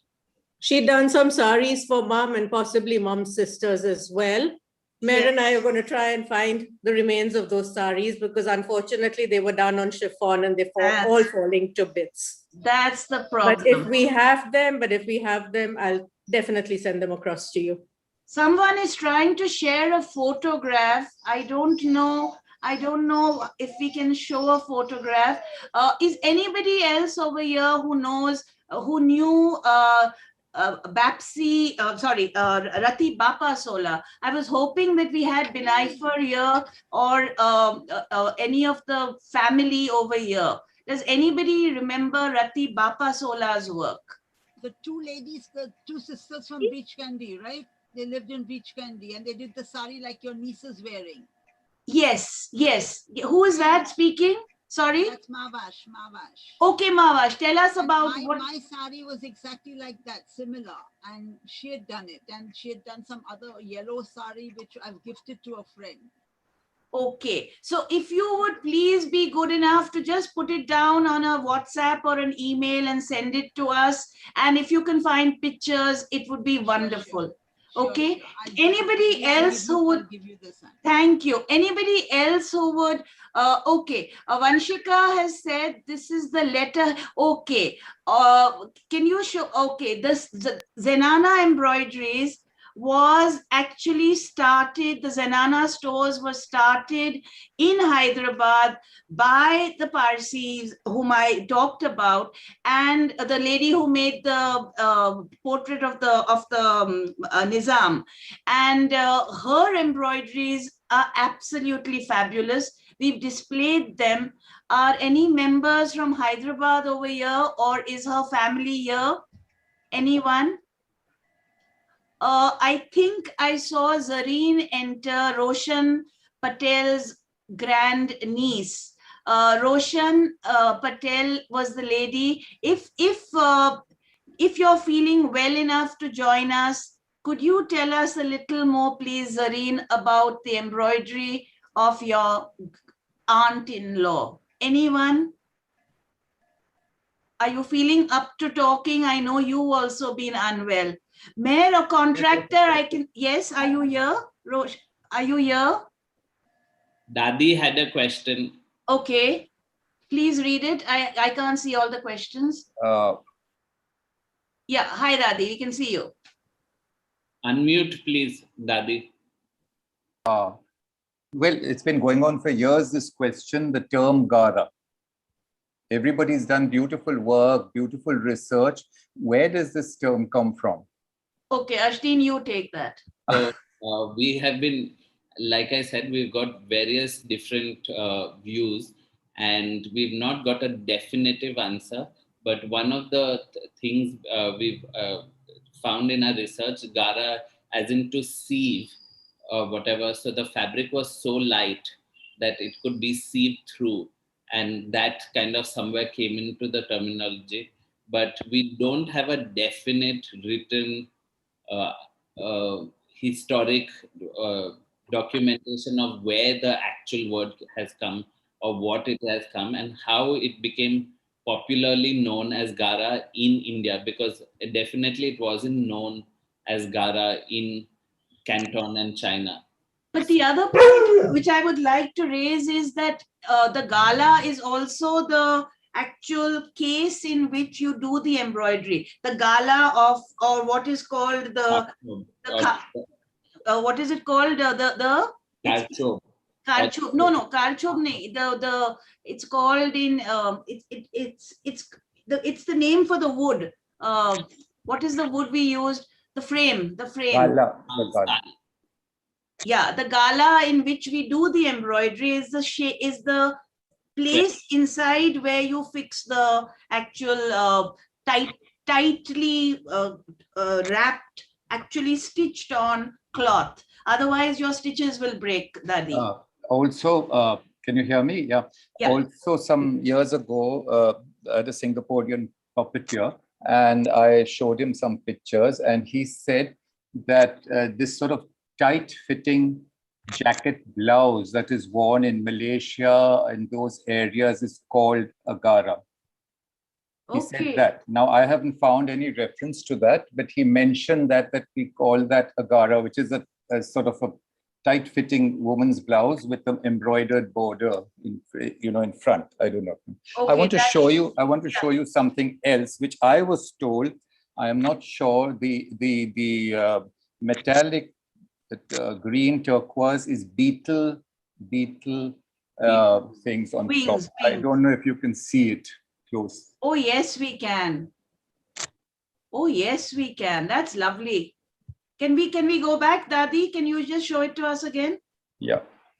1 second. Where is it? I'll just go back a little. Yeah, Daddy, no, you move yourself out of the frame. So we can see. Yeah, yeah. That's great. Who's done this? No, I don't think this is done by anybody. It is something that is acquired. I do not know from where. It could be from Central India, or I'm not sure, Iran. Maybe. I'm not sure. I don't think so, but whatever. But beetle wing earlier was used a lot. Yeah. Even Mughal costumes, etc. But that many beetles were slaughtered to make Today in Thailand and all, you get jewelry with beetle wings. Yeah. You get textiles. These are table covers. Now you see, this is must be a little. Oh wow, that is not Indian. This is Central Asian. I don't know. Maybe this looks either Afghan or Central Asian. Could be. Do we have anybody here from Calcutta who has been with us for our exhibitions and talked to us about the Parsis along the Zatushtis along the Silk Route and the embroidery they collected on velvet, including sapats? Anyone here from Calcutta who can talk to our audience, or anybody who knows? Anybody who can tell us from Calcutta? Mayor Auntie Contractor, I can see you here. Is Mayor from Ahmedabad here? Because she's done some fabulous embroidery herself.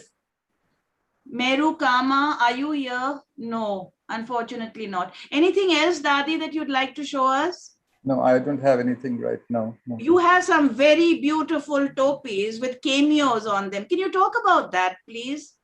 The topi, I can't find it right now. Oh, but there's a topi with this zari embroidery on velvet. The velvet is almost gone. It might have to be. And on top is a photograph of the gentleman with a mica covering, which is held together by embroidery. And it comes from my grandmother, who, I don't know how many they were in the family. So each of them, that whole joint family, different Padunjis in Bhawanipet, and that they could identify the kids on the topi with the picture of the family member, the head. Okay, so it's coated. It's not an actual cameo. It looks like a cameo. No, it's a embroidered topi with a little photograph, because they had a studio there. There was one of the Dora Padunji had a photo studio, which you've seen some of the portraits. And this little one is of her father, must be, and it's held together, and instead of glass on top, it's mica. Okay. Somebody was talking about the trunk. Shernaz, can you come in, please? Shernaz.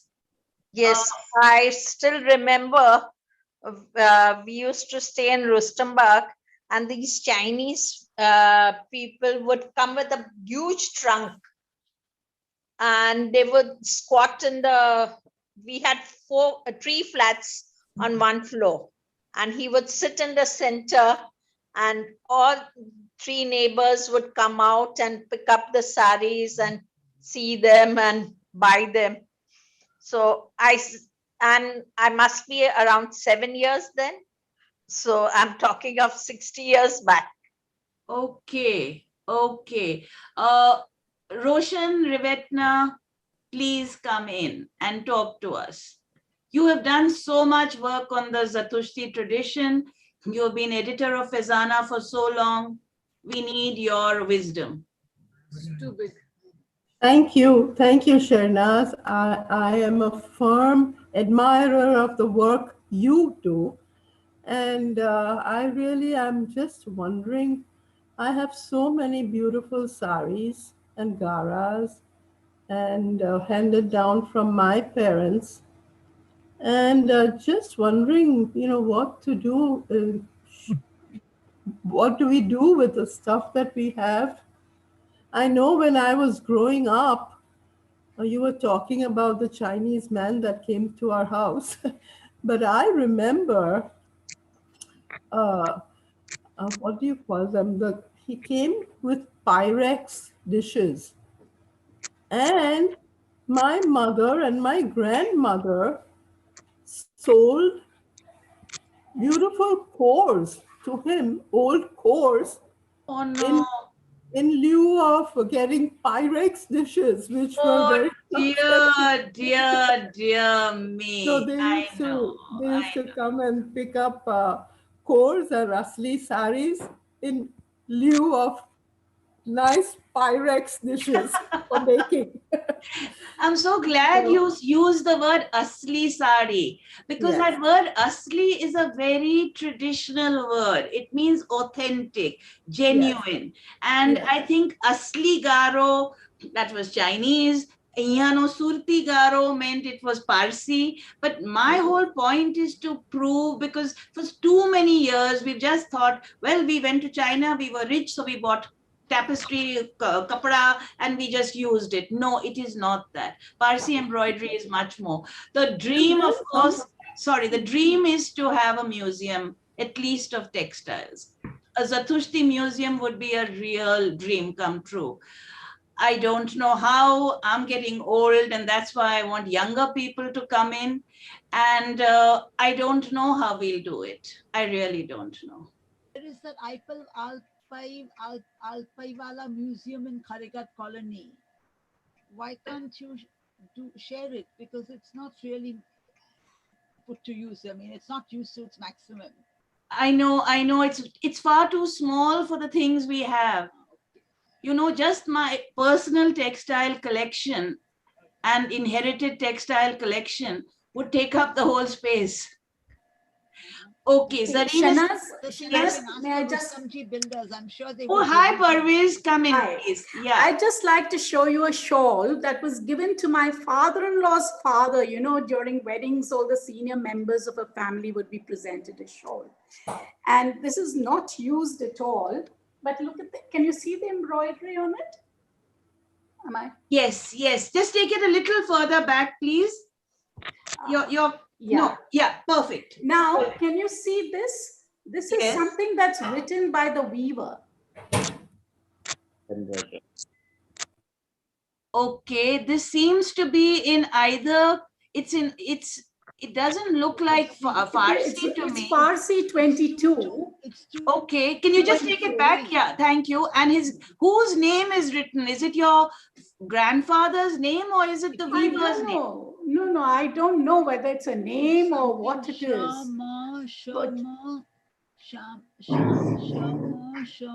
This is maybe the person who embroidered. No, somebody is reading it. Somebody is reading it. Yeah, Sham. Somebody called Shabera. Behram Shah. Was your grandfather Behram? No. They were Pestanji and Dada Boy, I know. Can you photograph and send this to us? Sure, I'll do that. And Karishma, can you please read it for us? And you see, even I think this is the strip of cloth that holds it onto the loom. Yeah, that's right. You're absolutely right. Thank you so much for sharing. Anybody? Mojgan was reading it. Just hold it again, please. Oh, sorry. Mojgan it seems to be a number. No, Mojgan is from Tehran. Mojgan, just read it to us, please. Some number. Okay, Mojgan is saying, please. This is 22. This is 22, yeah. I know. 22-3. Yeah, and this is Shah inside. Hello, Shernaz. Hi, Mojgan. And hello, everyone. Hello from Iran. Hello. Mojgan is a textile expert who's worked with Parzor. She's a wonderful person. Thank you very much, Shernaz. I was fortunate to meet you and Parzor and do everything. If you send a picture to me, please, then I can read and write it to you because I'm just connecting with my phone. It's quite small to see it well. Okay. Yeah. But there is a swastik also on it. Have you noticed? Can you show us? There's a swastik on it too. No, you need to go back a little. You'll need to go back. Yeah. But the number is very clear in the top. See the swastik, something like a swastik? Yeah, I think so. Yes. Maybe it's just ending the but I mean, the number in the top is very clear. I can see it now. Yes. If you send me picture now, please, then I can. Yeah, can you read and send you? send it? Thank you. Yeah, sure. Anyone else? Anyone else who has pictures of themselves in their baby jablas or anything? Shernaz, can I button? I'm Binaifa from Calcutta. Hi, Binaifa. Great to see you. Good to see you. Thank you. Come on in. Yeah. I want to show you a shawl which belongs to our family going back about 150 years. And it is traditionally handed down to all the men in the family when they're getting married, or to the children who are getting their Navar and Martab done. The last one being my son that I saw you met in Calcutta. Yes, of course. Yeah. So I want to show you that shawl, and it is a Kashmiri shawl, but it's like now falling apart, you know. Be careful when you're picking it up. No. All of us had Kashmiri shawls. I don't understand that link. Oh, this is gorgeous. Okay, hold it slowly. Yeah, like let's see it. Wow, it's big. It's very big. Okay. Can we come? Just go a little further back. So it's a woven shawl or it's an embroidered shawl? Embroidered. Binaifa, it's embroidered. Yeah. Is there any marking? Is there any marking like Parviz just showed us? There is a marking. No, but it's the name. Okay, let's see it.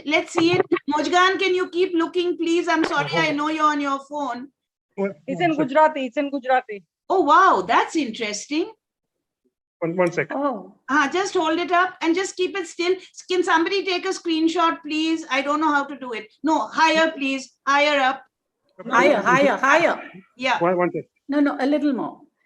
Kakhu Modi. Modi, huh? Yeah. Kawasji Kharseji Modi. Correct. The Navsari Artist Beram was built in his, the hall of the Navsari Artist Beram was built in his memory. It's called the Modi Artist Beram. Yeah, yes. Yes, that belongs to our family. Okay. The hall, yes. Oh, the hall was built by Rustamji Modi. Okay. Memory of his father. Okay, so that means this shawl is at least 300 years old. No. It couldn't be that old, but it could be closer to at least 150, 170 years old. No, because the Navsari Artist Beram is 1750 something. Yeah. But the hall, the Modi hall was constructed a little later. Okay, get us his dates, please. Then we've got one more date. That's fantastic. That's what I wanted out of today's session. I need dates, because it's ridiculous that we go to the VNA archives to find out dates for the textiles which we are wearing still. It's crazy. Actually, this is the one I have in Calcutta, but I also have some one or two in Bombay which have things written in Persian. But it's not possible for me to go to Bombay just now. Okay, but when it is, please tell us. Please tell us. I will. Is anyone from the Ardeshar family here today? Which one? You're talking about Cyrus Marden's family? No, not Cyrus Marden. I'm talking about the Ardeshar family who were Pochkhanawalas, who have donated a pair of sapats with gold embroidery to us. I'm just looking. Is it a Calcutta-based family? Calcutta-based family, yes. You're talking about Khurshid Adeshar? Yes, that family. I'll just see whether she's free, because her mother Dina is staying with her just now in the COVID time.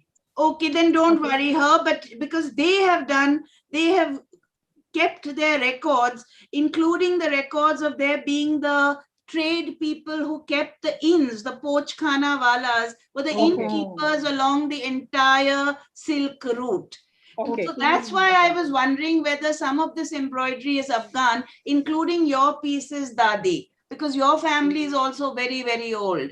And I mean, I don't mean it's old. I mean, it's very remarkable. We all are old. Pure and wonderful, etc. Anyone else, please? Because I'm not going to let you go. I want to know. I suggest that you should also do a little work on the fetas, because I think that is also manufacturing them is also going out. Yes. You know, there's so much work to do, Parviz board, but I wish somebody else would take it over now. My mother-in-law's, Shernaz, my mother-in-law's cousin living in Hyderabad, Parveen Chinoy, she does a lot of embroidery and she does some fantastic pieces. Anyone Roshan's daughter? Roshan's daughter? Yes. Yeah, Roshan's she does daughter. a lot of beautiful cross-stitch embroidery. Yes. Okay, she's so done some now fantastic I work. hope somebody from Parzor is taking notes, because I'm too excited to take notes. Shernaz. Somebody take notes, please. Yes, that. Shernaz, have you budgeted as to what a cost of a book, which illustrations for this would cost eventually? See, I'll tell you, when we budgeted it, we just gave up because it's so expensive. I know, but okay, I'll tell you. It is because if we need to reshoot, remember 20 years ago, we didn't have camera phones with 8 MB, whatever it is, pixels. So if we need to reshoot for a publication, it goes to a huge amount of money. So that is the thing. Mr. Kamlesh Sharma wanted to speak. Can we please have him on? Dadi, I'll come back to you. Yeah. He's from the National Museum, so I'd be very, very happy. Please raise, you'd raised your hand, Mr. Sharma. So please come back. Please come back, Mr. Sharma. Please speak. Girls, I asked you all to remind me. Yeah, Bobby, I'll come to you. Mr. Sharma, please speak. I don't think Mr. Sharma is here. Oh, he's left. I'm so sorry. Kritika, minus points for you. Okay, he sent me a message saying I raised my hand to share that the Sanskriti Museum of Textiles at Sankriti Kendra, MG Road, Anandgram is in possession of very unique Parsi embroidered saris. One sari is in purple and excellent. They have shawls also. You and Ashdeen must see these textiles and document them for your archives. I am associated with the Sanskriti since 1984. Thank you so much. Thanks a lot, Mr. Sharma. We will now bother you again for something else. Thank you, Jay. Okay, somebody was wanting to speak. Bobby, you had a question. Yes. Can you hear me? Yes, we can. Okay. So good evening, everybody, and thank you very much, Shernaz, for sending me the link. This was a very beautiful and eye-opening session for me, and I have particularly enjoyed the historical root, and the clarity with which you're saying that it was such an indigenized version, all the motifs that were used in the Parsi embroidery, and particularly coming back to the idea of having a museum on this. What about, I want to ask you one thing. Have you all considered operationalizing a digital museum on this? Because this is so much personal with family memorabilia. So do you think that everybody maybe living like poles apart from each other, and would they be parting with the staff who'd be responsible for the museum? These are huge expenditures, but meanwhile that is happening, like putting a physical museum in place. Have you thought of putting a digital museum in place already so that the history is not lost? So anecdotes, podcasts, video snippets with people's pieces. Thank you. Kritika, can you come online and talk to Bobby? Bobby, will take more opinions from you. Bobby is Dr. Bobby Luthra Sinha is a social anthropologist and a person who's lived in Switzerland, which is one of the great homes of textiles and embroidery. Kritika, would you explain what we have tried to do, but not very successfully, perhaps? I don't think Kritika is here. Okay, will you take over, Mahtab, and explain? Sure. So we are in the process of revamping the Parzor website, and we are planning to make it as exhaustive by attaching it to a fuller memory storage system.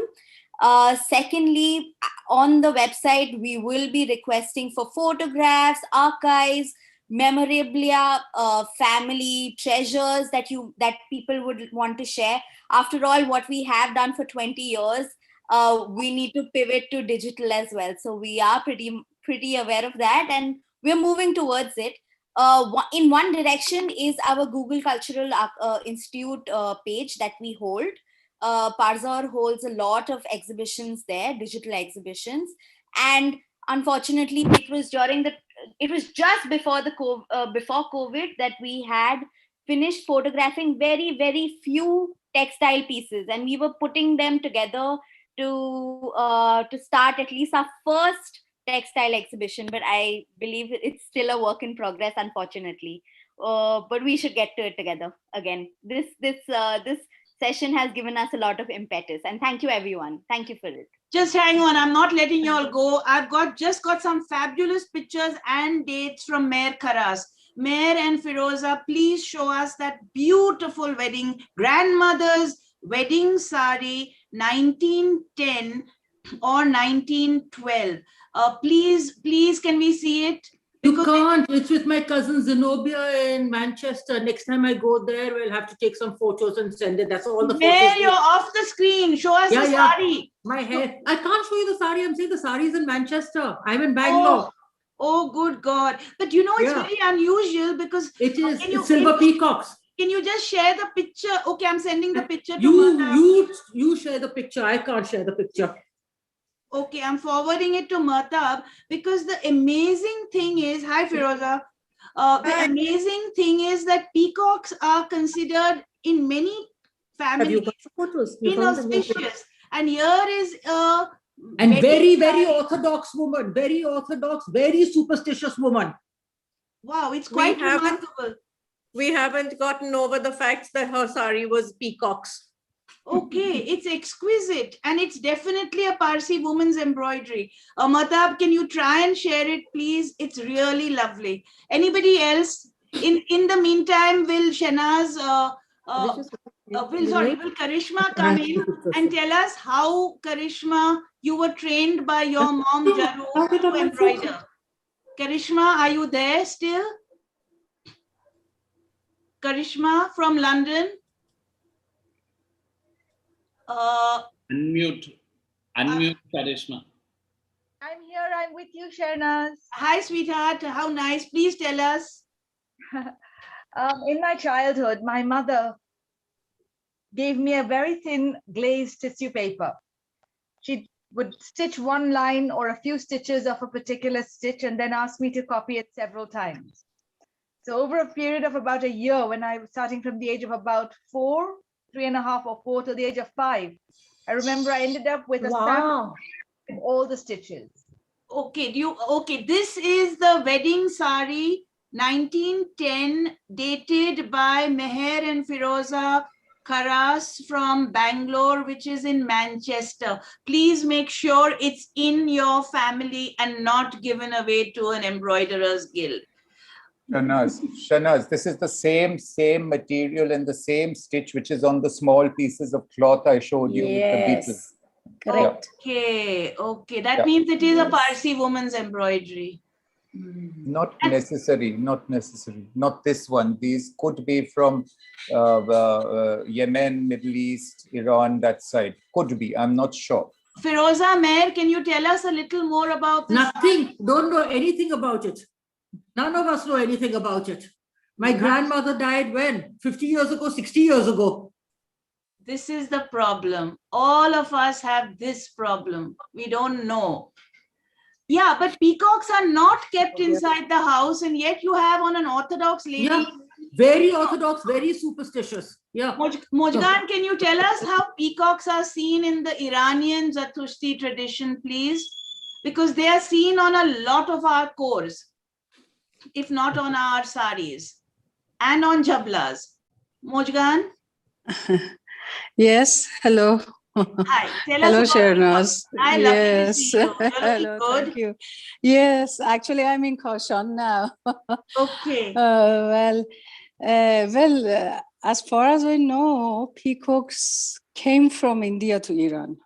I don't know how, because it seems in the very early Iranian motifs, we didn't have, before Sassanid, we didn't have peacocks that much.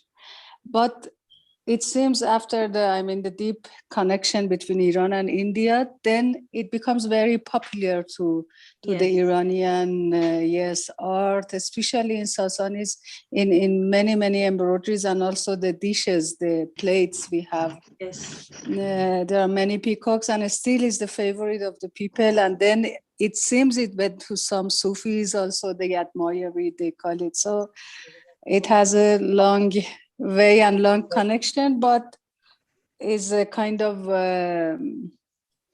motifs which came from India to Iran. I know there's so much intercultural. There's so much intercultural link. Can anyone else share anything? We have Gulshan Nanda over here, the expert. May I come in?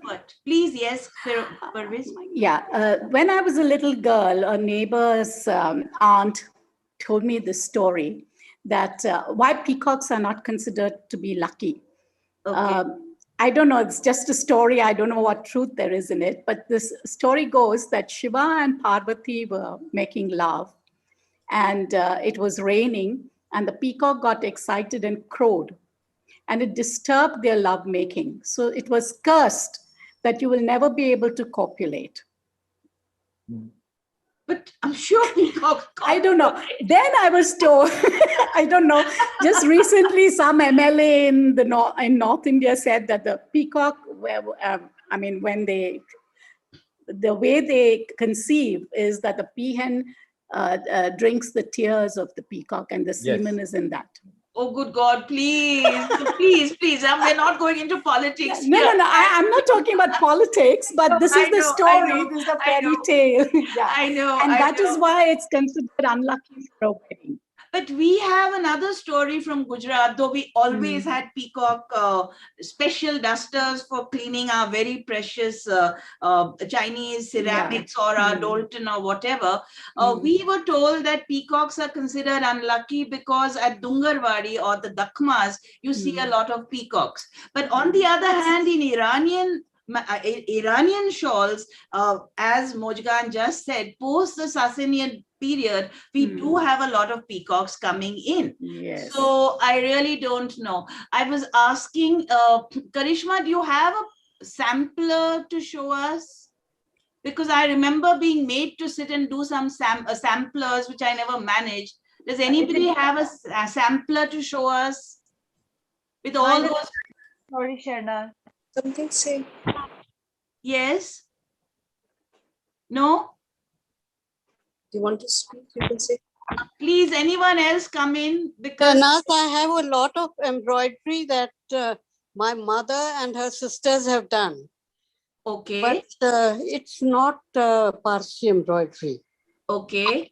But it could be Punjab embroidery. Okay, that would be interesting to have some comparisons. Let me introduce, and we're so honored to have Gulshan Nanda with us. She is the doyen of Indian crafts, particularly a person who has revived Indian crafts. Thank you so much, Gulshan ji, for joining us.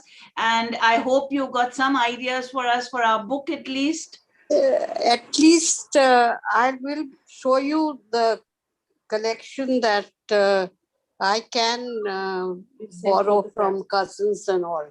Okay, that would be great. That would be great. That would be great. Thank you so much. Okay. Thank you. Anyone else who would like to share? Because we'll have to wind up now. I'm so glad Zina has joined us. Anybody else who would like to share? Anybody else? Hi, Shernaz. Yes. Shernaz, this is Jasmine here, Jasmine Ratna, and I have a friend. Hi, how are you? Good to I have a friend online over here, that's Bindi, and she has one of the typical Parsi saris. So I'm wondering if she has any history about it. Can you ask her to come online? She is there with us. So Bindi, can you join in? You mean my Bindi? Yeah. Bindi Parekh, Bindi Sheth, sorry. Bindi. My daughter had actually worn it for her engagement. Dekhad? I'll have to find it. It's in some cupboard right now. Okay. So I'll share it with you later. Okay, great. So there is a very funny story. I bought it from an antique dealer in Ahmedabad.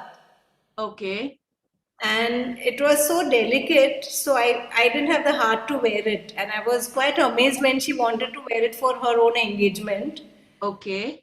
So I'll show it to you. It's a red with a white border with birds and all. What is the fabric, if you know the fabric? Chinese chiffon or Chinese, I don't know what they call it. Gajji? It's No, very fine. It's Gajji is a little thicker, right? Ashdeen, you're the expert on textiles. Where are you?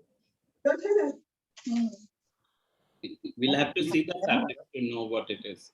It's with self stripes or something. That's how the fabric goes. I'll share the photograph with you later. Thank you, Bindi. What a small world. Jasmine knows Bindi. Good God. Small world. There's somebody wanting to show. Years, yeah. Oh, that's lovely. Can somebody please go back to the lady who was show? Hi, yes. Oh, beautiful. Wow. What a beautiful coat. Wow, wow, wow. Oh, Chinese. And Wow. gold. It is Yeah. fabulous. This is my mother's wedding sari coat. Wow. Wow. This is It utterly. was on white georgette, of course, you know that we put it on. Can you just move it? Yeah. Can you just come? It's got lace. It's got lace also. No. It's purely jari. Oh, it's gorgeous. You can just hold it straight and tight. It's real. What is it showing? Can we just see it close up? Looks like a boat.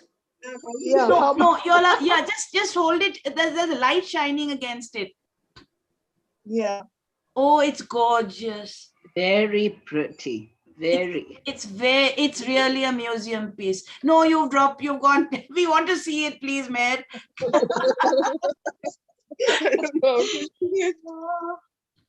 So can you date it?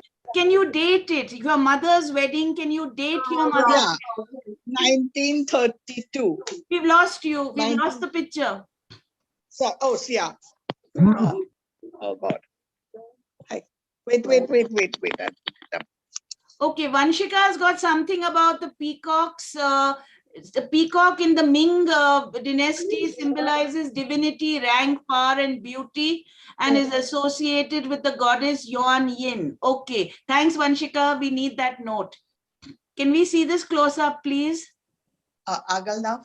Thodu agal. Bas. That's it. It's a boat. Got a boat. It's got a boat. It's got bridges and. Can you see it? Yes. But what is this? Is it a crown or what is this sort of thing? Flowers. Okay, it's beautiful. We need to photograph this, please. Flowers, a bridge, a boat. It's lovely. It's really lovely. I'll send a photograph of it to you. Thank you so much. And we still wear it. We still wear it. Wonderful. I'm so glad. That's the nice thing about Parsis. They still wear, it's so funny because when we were getting married and then when our kids were getting married, my sister's drivers were most amazed because we were pulling out old things and giving them to people to wear as this very special thing. And they said, "Hamare mein to sab naye kapde pehnte, aap log kaise purane kapde pehnte ho shaadiyon mein?" So that is the difference between us. And now I've got somebody called Pepi Car. Okay, is this Pepi Karosh the same Karosh?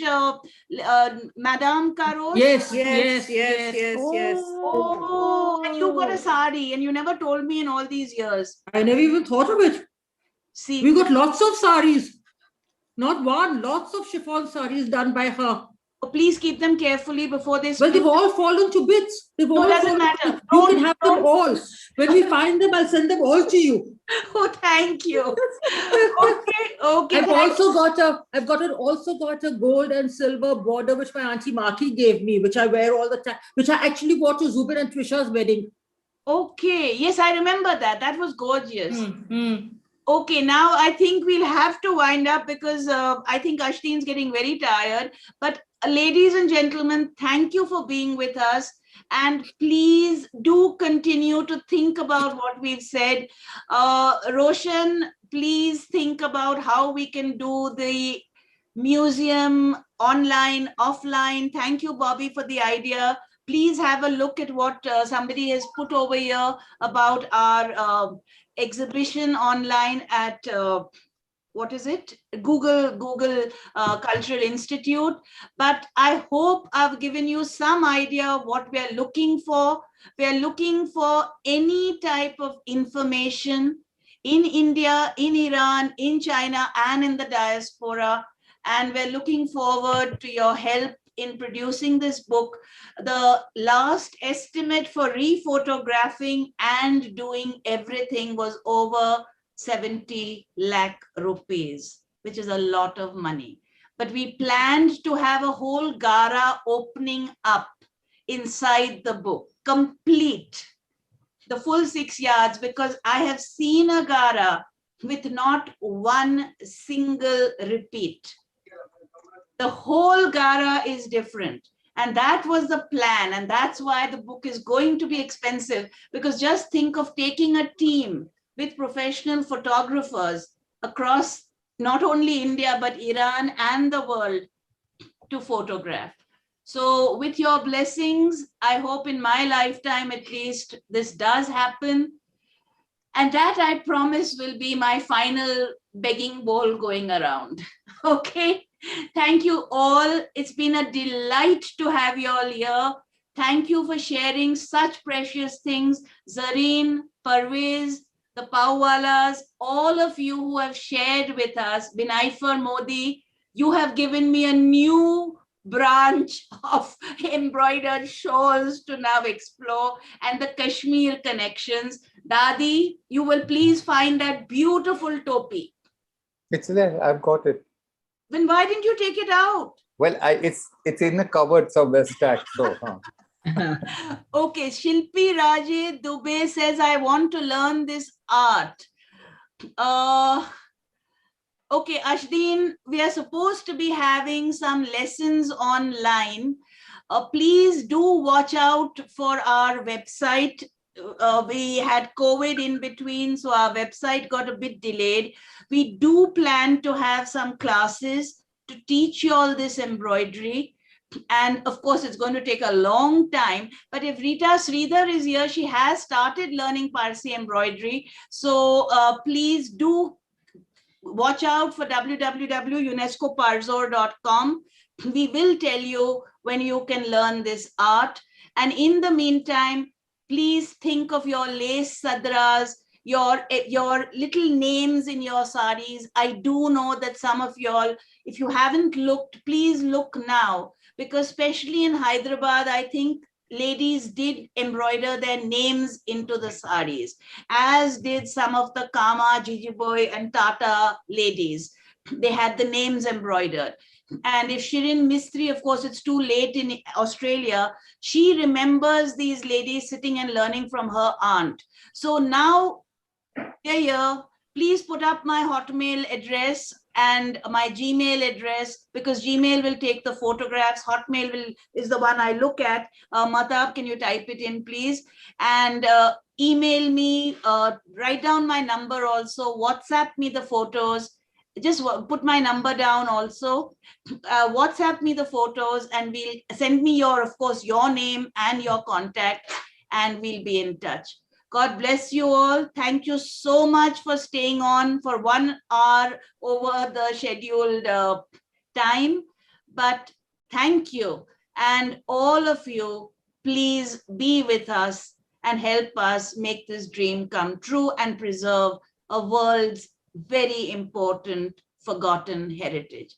Thank you so much. Good night. God bless. Thank you. Thank you so much, Bobby. Thank you, everyone. Especially thank you, Zareen. It was lovely to see your mother's work. Almost 20